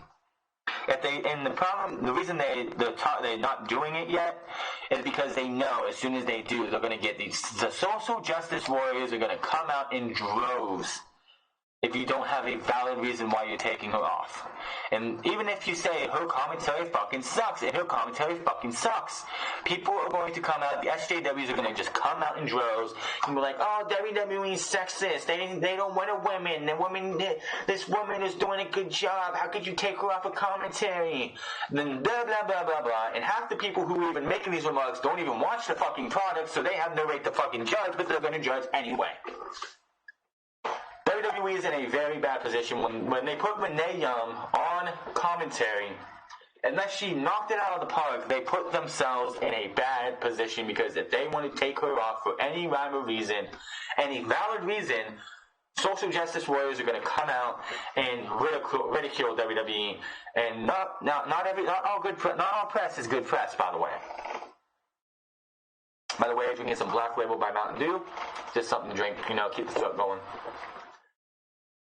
So, WWE Monday Night Raw needs to change its commentary team before we get on to this. Corey Graves and Tom Phillips for Raw, Vic Joseph and Nigel McGuinness for SmackDown. That should be your commentary teams. Why? Because they're that good. I don't want Mauro anywhere near the main roster because of what happened last time. Just because JBL isn't there doesn't mean Vince McMahon and Kevin Dumbass Dunn, or Bucktooth Kevin Dunn, would not try and make this guy's life a living hell. Leave him in NXT. That guy should be an NXT lifer. He should be helping other guys get better. There was an actual, bring this reference up, I don't remember who tweeted it, but Paul Heyman marked on it. Someone said they were watching WrestleMania 17 or X7, whichever one. The one that was where it was JR and Paul Heyman. And the person coming in and saying this was the best commentary team out there. And Paul Heyman said, JR was showing you how commentary is done. I was just sitting there following his lead. That is what Mauro Ranallo should be doing in NXT.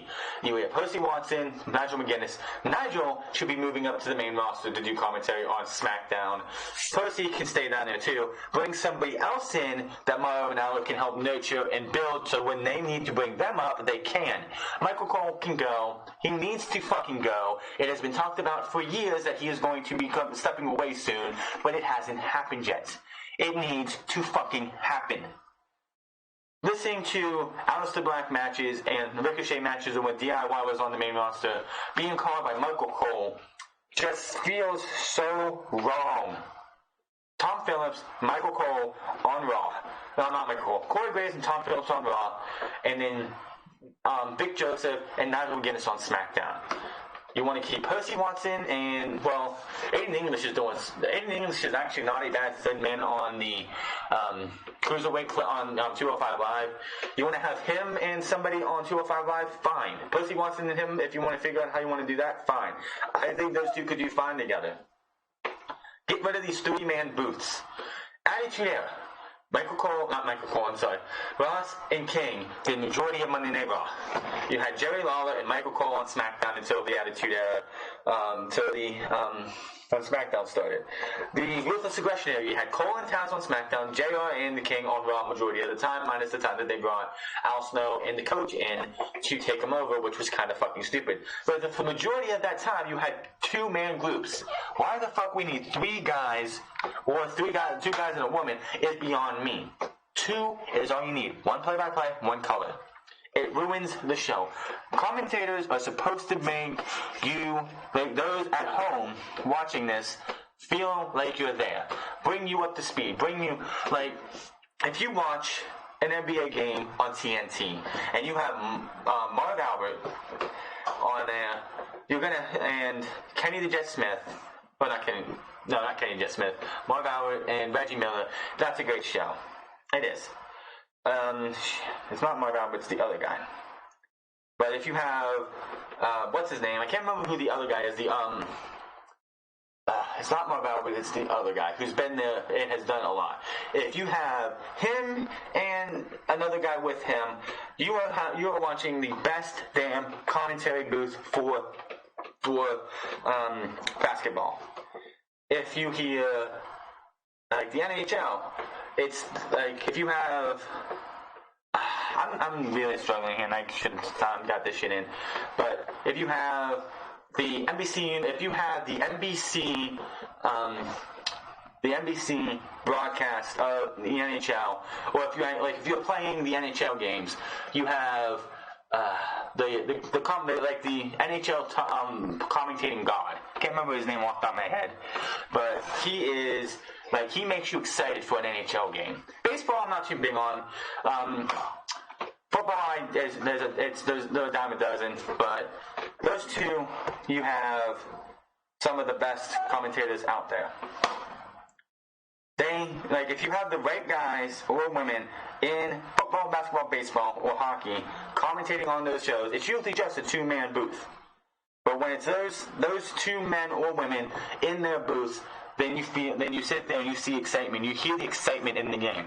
When you're seeing LeBron James go and get a dunk, and the right guy's calling that dunk, or LeBron James made a breakaway and he's like slamming that down, or James Harden hit that shot at the end of the last shot to win the game.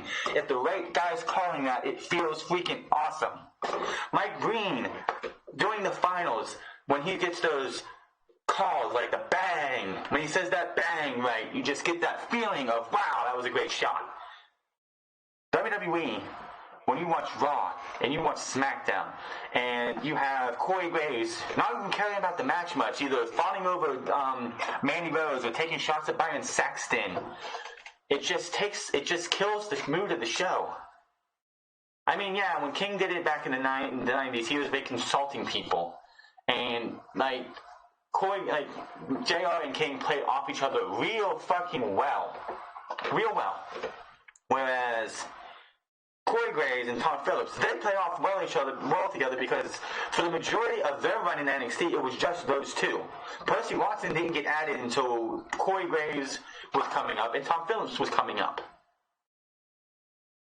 So having Corey Graves and Tom Phillips on SmackDown, and then you have Byron Saxton there, and he says something, and Corey Graves says, "Shut up, Byron." It's like, really? Just give me those two on Raw. Give me Corey Graves and Tom Phillips. When the Superstar Shakeup happens, Corey Graves and Tom Phillips take over Monday Night Raw, and Vic Joseph and Nigel McGuinness come to SmackDown. Boom, done. Now, I don't think that you're going to see Vic Joseph or Nigel McGuinness come to SmackDown or Raw anytime soon because they are commentators for NXT UK and 205 Live, and also Nigel McGuinness is on NXT. So that's like 3 hats right there. And I don't think they want to take all those hats away from Nigel McGuinness to put him on SmackDown. That's just my thought. But these shows need new commentators. One of the biggest positives of the original brand split was the fact that Raw and SmackDown felt different. When you look at Raw and SmackDown nowadays, you see the same entranceways, the same camera cuts, the only thing that's different between Raw and SmackDown is the fact that SmackDown has that side graphic for a bar instead of like down below like Raw has, unless it's an NXT person. Back then, they had completely different screen, like different sets. You had the SmackDown fist with the two cutouts. You had the Raw 2003 thing, like with like this metal, which it wasn't really metal, but this metal-looking screen, metal screen. Now they just look the same because of all these LED boards. But first month of this brand split when it happened, SmackDown and Raw felt a little different because, yeah, they were all LED screens, but they were 2 totally different setups. Then we get to SummerSlam. SummerSlam looked different than Monday Night Raw and SmackDown Live. Then we get to Monday Night Raw and SmackDown Live because they were in the same arena. We all give it a pass because, they don't want to they're not going to tear this down to put Raw and SmackDown sets up. Then we get to the next week and they look the same again and again. And it's like, you got to be fucking kidding me. The only difference besides that graphic for Raw and SmackDown when it comes to sets is that SmackDown is on the floor and Raw is raised up a little bit. That's it. And the fact that SmackDown has their commentators down by ringside and Raw has theirs up where JR and King used to be during the Ruthless Aggression era. Other than that, they feel the same. They absolutely feel the same. It also doesn't help that Kevin Dunn is the lead producer of both shows. You can't do that. When this brand split started, Vince McMahon's like, I want blood. I want you guys to give me 2 best shows out there. I want these shows to compete. I want them to be different. And they haven't felt like that. SmackDown Live, the reason the brand split, and I'm glad that they have the brand split, which should just be called the brand split because this brand split has been bland as can be. The only reason that this is good for the fact that they have this split is back when SmackDown was still being taped, and they did have this brand split. SmackDown Live was pretty much just a Raw highlight reel. You had rematches from Raw, and if it didn't have a rematch from Raw, they just had highlight packages for what happened on Monday Night Raw. Now you have a split down the middle where Raw gets superstars and SmackDown gets superstars, and they can have those superstars try to thrive. The biggest mistake was taking away the single-branded pay-per-views. Cut them in half, give us 1 pay-per-view a month, and have these brands be able to showcase everybody. With them being dual-branded pay-per-views all year round, everybody, all the big names have to be used every time. Last year, Shinsuke Nakamura versus AJ Styles wouldn't have been as diluted or as overdone and overexposed if you had AJ Styles versus Nakamura every other month or every 2 months. So Wrestlemania, and then 2 months later you have AJ Styles versus Shinsuke Nakamura. And then same thing with Samoa Joe versus AJ Styles, which got old fast too because you did it way too much. The specialness of these shows just don't, Raw and SmackDown don't feel special. Moments in WWE don't feel special. It's just the world we live in. There's nothing we can do about it. Alright, I've answered enough about that. Undertaker set for an upcoming WWE show. It looks like we'll be seeing the return to TV from the Undertaker this spring. However, it may not be WWE's greatest stage, Wrestlemania. Despite any issues between the Dead Man and WWE that followed after he signed to do a part of Starrcast 2 Memorial Day weekend, Undertaker will still be performing at the Saudi Arabia show on May 3rd in 2019, according to the latest Wrestling Observer newsletter. With Taker not retiring yet, it will be another huge payout to partake in the annual Saudi show event that the company holds by a wide margin. The two shows in Saudi Arabia are the biggest money draws of WWE all year. As previously mentioned, Undertaker signed a deal to schedule to work Starrcast in the Convention Center in Las Vegas on May 23rd to the 26th. The convention falls on the same weekend as all the Wrestling's Double or Nothing. But as we know, Starrcast is not affiliated with them.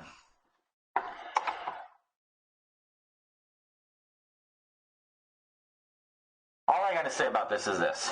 Undertaker does not need to be there.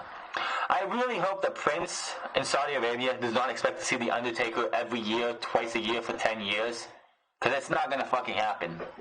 Hopefully, this 10-year agreement is not going to last, in my opinion. It's not. But I hope the Saudi Prince is prepared to realize that The Undertaker, which, in my opinion, I think this Prince doesn't realize that this is all work. This is all not, this is predetermined. Undertaker is not really supernaturally gifted. He's not a supernatural powers. He can get old, and with age, he's going to become decrepit. That I hope he doesn't expect to see The Undertaker every year, twice a year, and see him for 10 years. It's just not going to happen.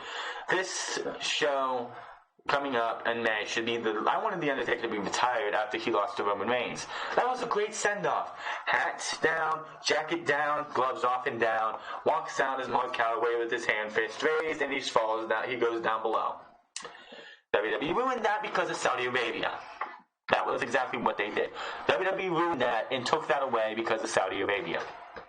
And now we have to suffer through another one at Saudi Arabia show, whatever the fuck they're going to call it. My opinion, make it a fucking house show. I do not want to see that shit on the network. You giving them 10 years of shows, keep it on the house show circuit. I don't want to see it on TV. Does this Undertaker showing up at Saudi Arabia mean anything? No, those shows are irrelevant. WWE moving away from Titan Towers. This one I didn't see coming, but it's going to be really interesting. WWE announced today that they are moving, this week, that they are moving their company headquarters in Stamford, Connecticut to a new office complex in the same city. One of the most important elements necessary to execute WWE's long-term growth strategy is world-class talent collaborating seamlessly to create compelling content. Really, because you haven't been doing that for a very long time on WWE's main roster TV. Our workplace initiative will be the foundation to meet these objectives and underpins our ability to deliver long-term value, said Co-President George Barrows in an official announcement. WWE is set to release the space for an initial terms of 16.5 years, beginning no earlier than July of this year. They expect the move to happen in early 2021. The original Titan Towers building, which was built in 1981, will be sold. So, if anyone wants to start, soon be ranting about WWE, they can't just say up in Titan Towers, because Titan Towers is going to be going bye-byes. It might be in about a couple years. Now, of course, when you move like a big company like WWE, when you move, you don't do it in one fell swoop. You don't just call up a renting truck and be like, yeah, we're going to move all this stuff over. They're leasing the building now, but I have a feeling, though, it says they're going to expect the move to happen in early 2021. I have a feeling they're going to start moving stuff later this year. The small stuff, not the big stuff, the small stuff. The small stuff gets moved over first, and you move it over as you go. So, WWE moving the content, does it matter to me? Should it matter to you? Not really, but WWE is moving from Titan Towers. So anybody who wants to walk to Titan Towers by 2021, you won't be seeing WWE in it there anymore. It's just going to be whatever it's going to be. It'll probably be in my opinion, I think Connecticut or Stamford, Connecticut should make that a historical monument because it is the former home of WWE, and you make it a museum if you want. That, of course, is the same building that DX spray painted with the DX, like with a green DX, back when they were being two 30 and 40-some-year-old men acting like children. And Brock Lesnar went in and destroyed both Triple H and Vince McMahon, or Triple H's office when they were feuding a couple years ago. Alexa Bliss on her future on WWE TV. As we know, Alexa Bliss is going to be hosting WrestleMania, which is, I guess, the best. I believe it is the best you can do for her because really she does nothing in the ring. She recently spoke with Ashbury Park Press and said that she has been adjusting well to her non-WWE role, wrestling role, because it's not much different from being in the ring. Yeah, because you really didn't do anything in the ring worth anything. It's a little bit of a change, but it's pretty much the same kind of thing. Bliss said, "We tell stories in the ring, out of the ring, and I'm able to do both now, which is nice, and it's just more opportunity to be able to hone my craft and get better at what I do." Bliss also said her Moment of Bliss segment helped advance the storylines on WWE Raw. Not really, but hey, more power to it. A lot of times in the stories that we tell, a lot of people don't have opportunities to speak their characters. They just have to portray it in the ring, Bliss said, so being able to advance the storylines with talk show segments for other characters, plus add another dimension to my characters, is a great opportunity.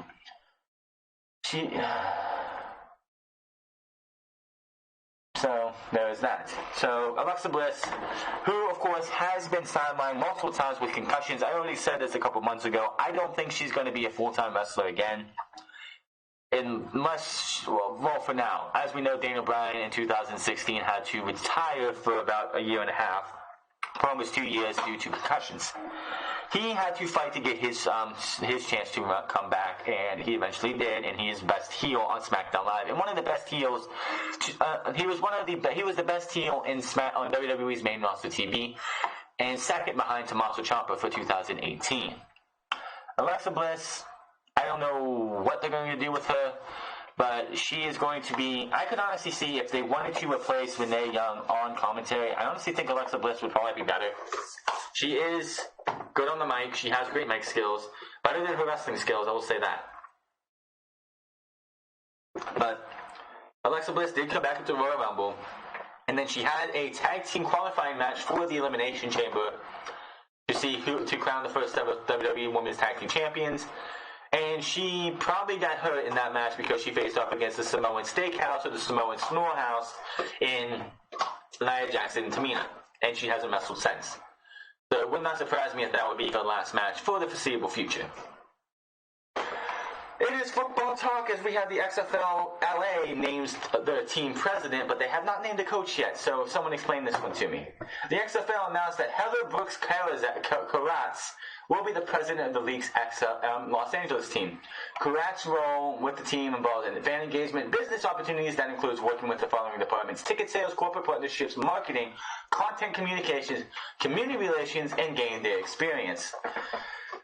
Vince McMahon and I are thrilled that Heather is our first team president, stated XFL president and COO Jeffrey Pollock. She knows Los Angeles inside and out, played a key role in the most successful launch efforts in professional sports, and will help us build a fan base and get it right.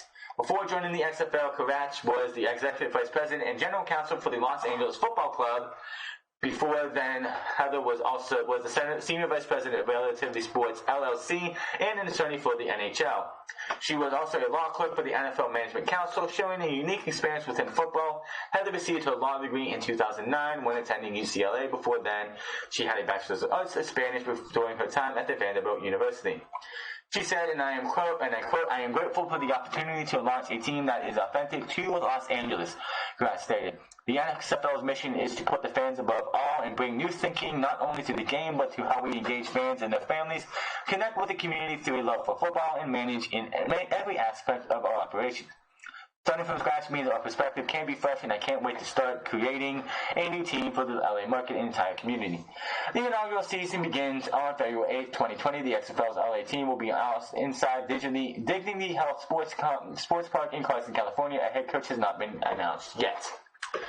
So if you're going to try and put the fans above everything else, how about this? Every single team should have 4 options for names, logos, and colors, and the fans get to vote. If you want to do 8, whatever. The fans should vote on what these teams are going to be named. I heard people saying the Dallas team should be called the Dallas Jaws. Anybody who takes that seriously, you need to go get your head checked, because that is fucking retarded. But you have all of the luck come out at the beginning of beginning of February, and say we're going to name one coach a week for 8 straight weeks. We're going to name one coach a week, and by the time that's over, we're going to then we're going to do the team names, logos, and colors.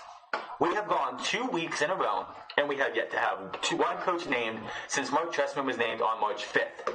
That is going to be on Monday, 20 days. So I would not be mad, and I don't think anyone else would be angry if you wouldn't have had your CEO come out and say we're going to name one coach a week one coach a week until they are all named. That makes you sound. That just pulls back a lot of people and be like, well, that's a lie that they came up with. Vince McMahon said, of course, we're going to have nobody with a DUI or any type of criminal history. They had to pull that one back. I knew they were going to. Vince McMahon said that after the announcement in last year that he was bringing the XFL back, that was the last time we would see him. That has been a lie. The XFL is starting to dig themselves into a hole that lies are going to start compounding themselves to where people are going to be like, well, wait a minute. I think I'm going to go watch if I'm going to watch spring football, I'm probably going to go watch the Alliance because I'm not trusting this XFL anymore, even with Bob Stoops, Mark Trestman, Jim Zorn, and Pep Hamilton on the coaching staffs right now. The fact that they waited till March to name one president, I think the first thing they should have did in January was name all 8 presidents. All 8 presidents, and then the 8 presidents could have helped get the coaches, and then the coaches could have been named, and then you have the names, teams, logos, colors, whatever, and then you move on from there. They're doing this entire hiring thing ass backwards, and it's making me think that this is Vince McMahon. He only does one thing right, and that's wrestling, and that was back in the 80s and 90s and early 2000s. Vince McMahon's got to go on everything. The XFL is probably going to be a failure. I'm still going to try and cover it next year, but as of right now, it's just not looking like it's going to be as successful as they want it to be. Already talked about that. Matt Hardy pitches a new idea for a new gimmick to WWE. Dave Meltzer reports that Matt Hardy is pitching the idea of having multiple characters in WWE. According to Meltzer, Hardy wants to be all 3 faces of Matt Hardy, like, the 3 faces of Foley. Woken Matt, Matt Hardy version 1, and Big Money Matt. Hardy actually introduced Big Money Matt on his YouTube channel this past last week to get fans in the loop of what that side of his persona is like, which originally became its own vessel in TNA. He also, in that same video, before that, a video before that, he talked about being multifarious. He showed off Matt Hardy from the 90s, Matt Hardy version 1, Big Money Matt, Woken Matt, and at the very end of that video, in a plaid shirt, a trucker hat, he had this, he was like, my, you have not seen anything like me. I wonder what that gimmick, because I don't know what the hell that's going to be. That would be interesting. I would not mind a multifarious Matt Hardy because it would make add layers to the Matt Hardy. We could still get an Ultimate Deletion 2. We could have anything else what they wanted to do. Matt Hardy just trying to reinvent himself and trying to do things different. Matt Hardy is one of those guys who doesn't like to stay complacent.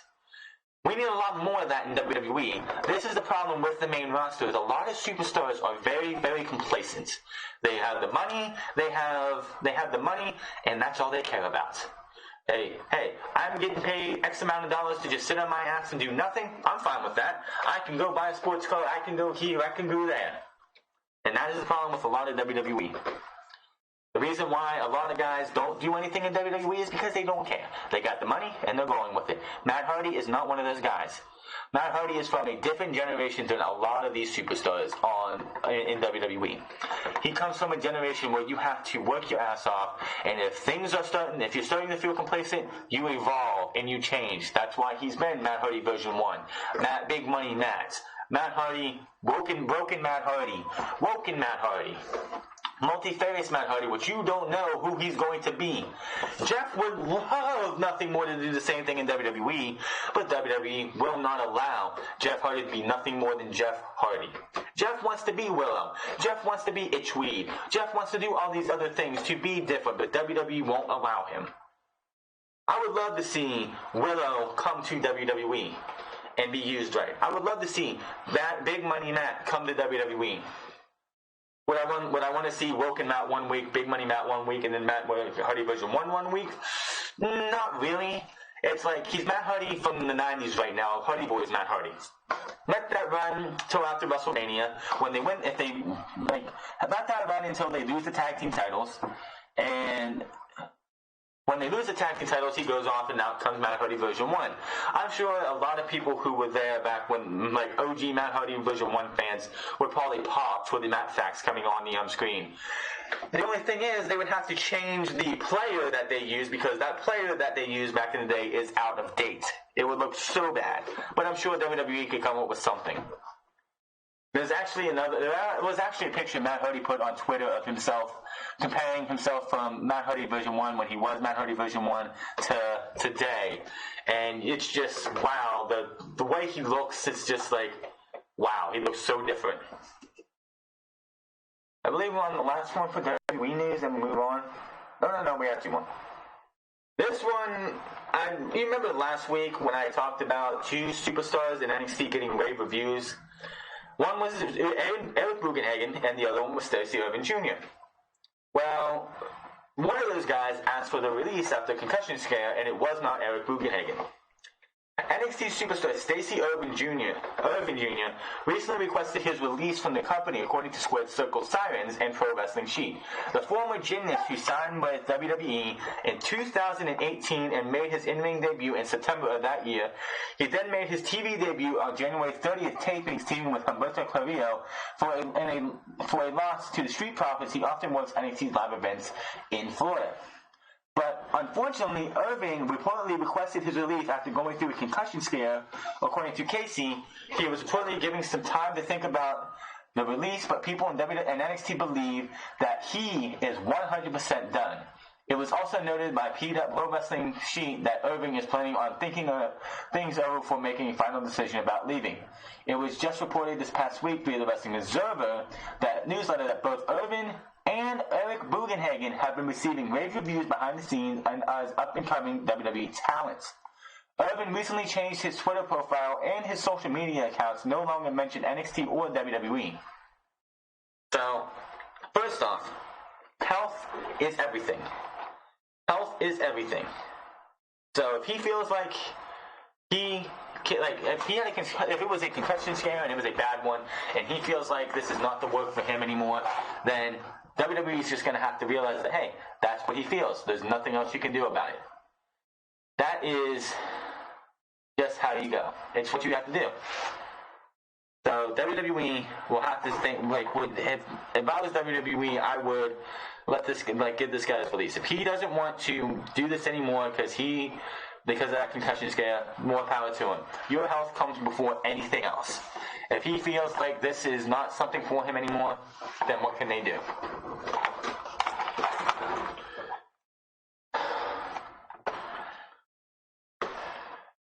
Becky Lynch was told to take it easy on Travis Browne and Ronda Rousey.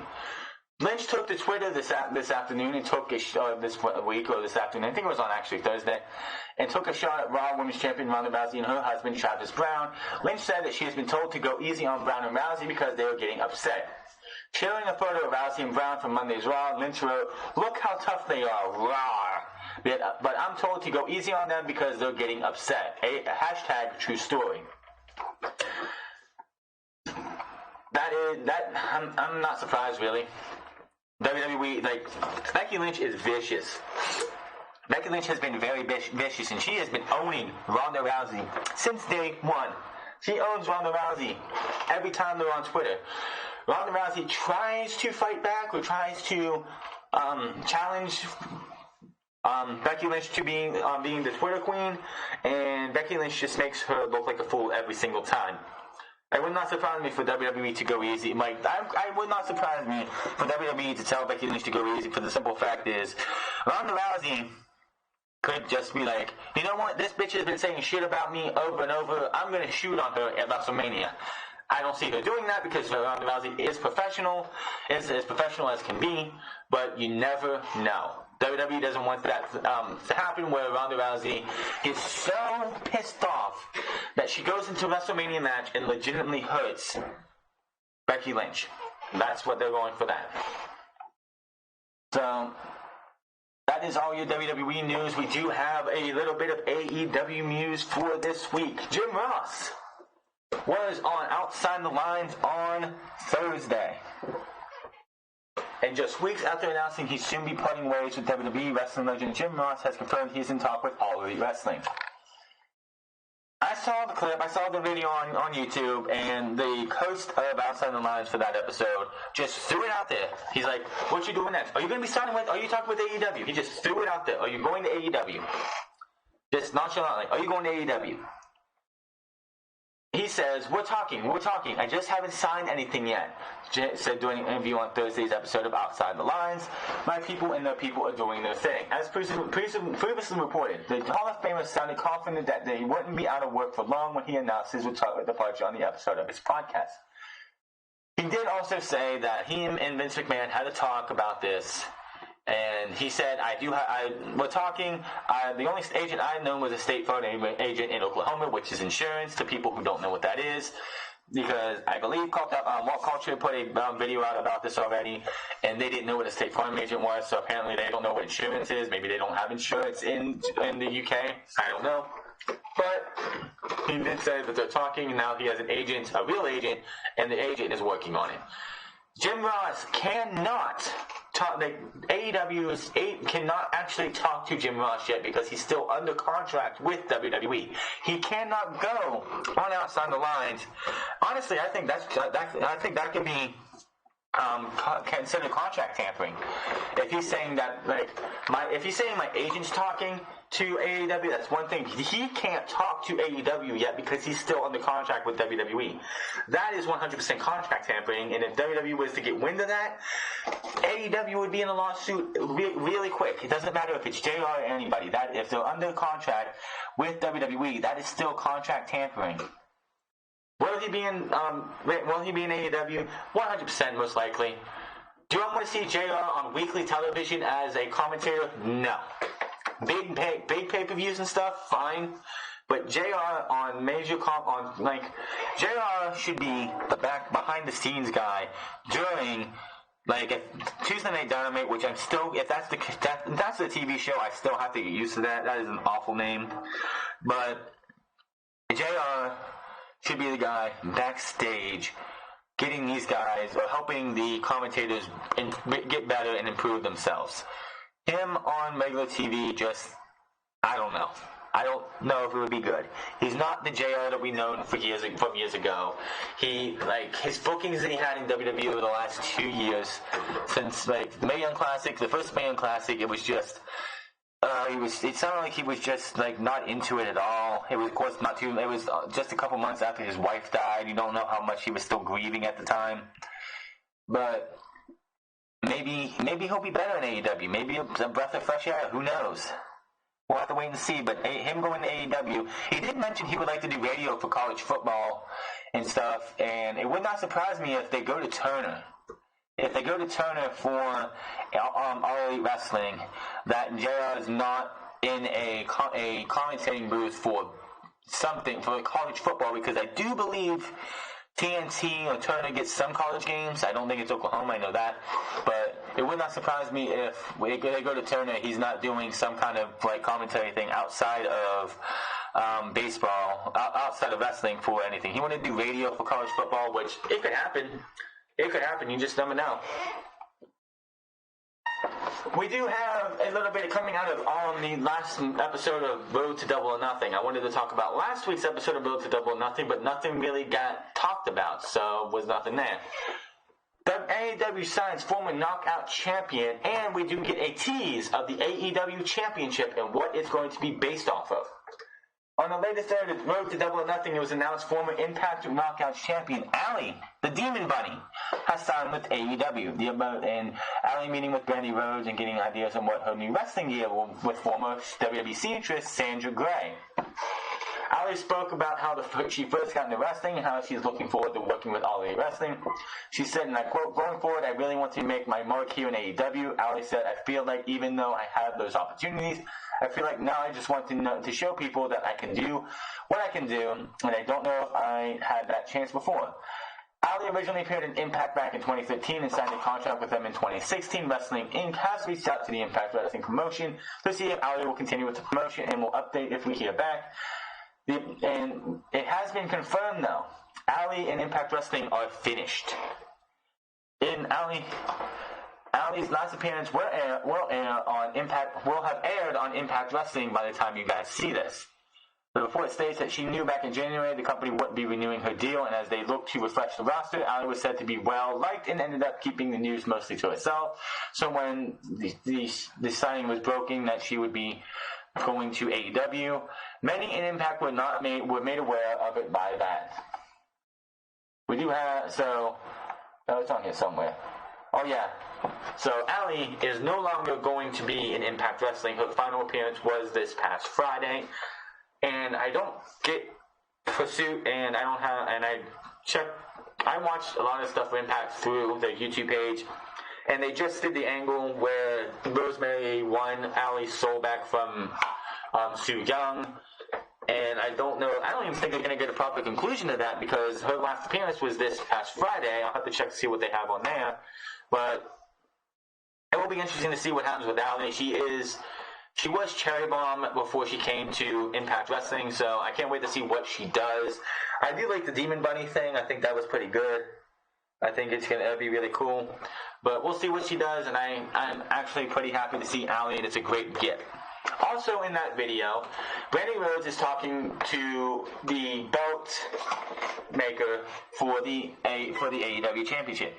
She noted it will be as large as the Mid-South North American Championship. They are looking to make it unique to AEW, but the size will be in the same ballpark. And holy shit, I don't have the picture because I just couldn't seem to find one, but this motherfucking thing was huge. The AEW Championship is going to be bigger than the WWE Championship has ever been. The Mid-South North American Championship, I don't know what the Mid-South Heavyweight Championship was, but I don't think it was any bigger than this North American Championship. This thing is going to be huge. I don't know what the design is going to look like, but this thing is going to be big, and I like the WWE North American Championship. I think it is one of the best titles in the company. I rank it number 1, and the NXT UK Tag Team Championships is number 2 in belt design. But I can't wait to see what this championship looks like, and I don't want to see it on Road to Double or Nothing. That championship does not make an appearance until we get to May 25th, plain and simple. So I can't wait to see what this thing looks like. I'll keep you guys updated what it looks like when we see it. I'm hoping it's not till Road to Double or Nothing, but we'll have to wait and see. News on a TV deal and how we're going to stream Double or Nothing for AEW. It looks as though we'll be waiting later rather than sooner for a confirmed television deal, as All Elite Wrestling is reportedly in no rush to sign any one contract, according to Dave Meltzer on the Wrestling Observer Radio. Meltzer noted that the talks for a TV deal are smooth and nothing has fallen apart. The belief is that holding out will strategically benefit AEW, especially considering the new deal UFC and ESPN has just had, what we just talked about earlier, and the proven success of DAZN, that streaming service for boxing. These examples of synchronizing between sports promotions and streaming services, along with right fees for sports continuing to rise, are apparently contributing to the hold up for AEW. Nevertheless, Meltzer notes that the decision time will be coming at a certain point, and we'll know more then.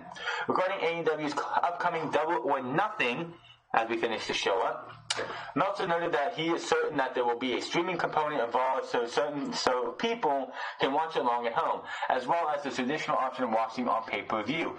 There are reportedly several options. The higher-ups in AEW have the task of selling their products to different streaming companies based off the exceptional ticket sales they see in the potential TV deals. In a recent interview, Wrestling Inc.'s own WNICLY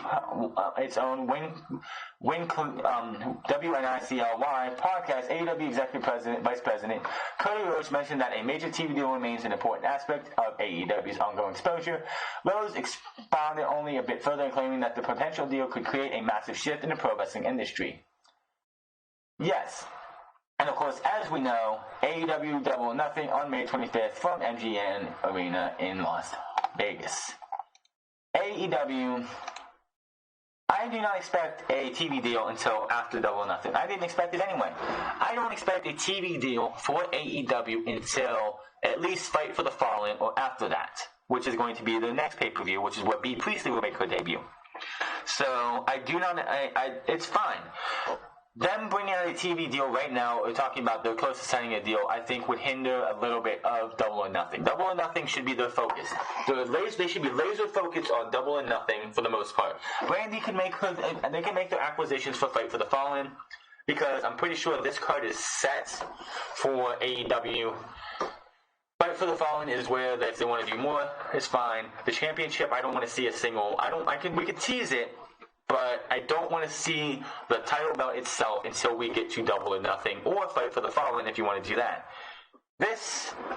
And if we get the only reason you would show the title off at Double or Nothing or Fight for the Fallen is that you're setting up a tournament for the Tuesday Night Dynamite TV show, or whatever they're going to do, when their TV deal is signed.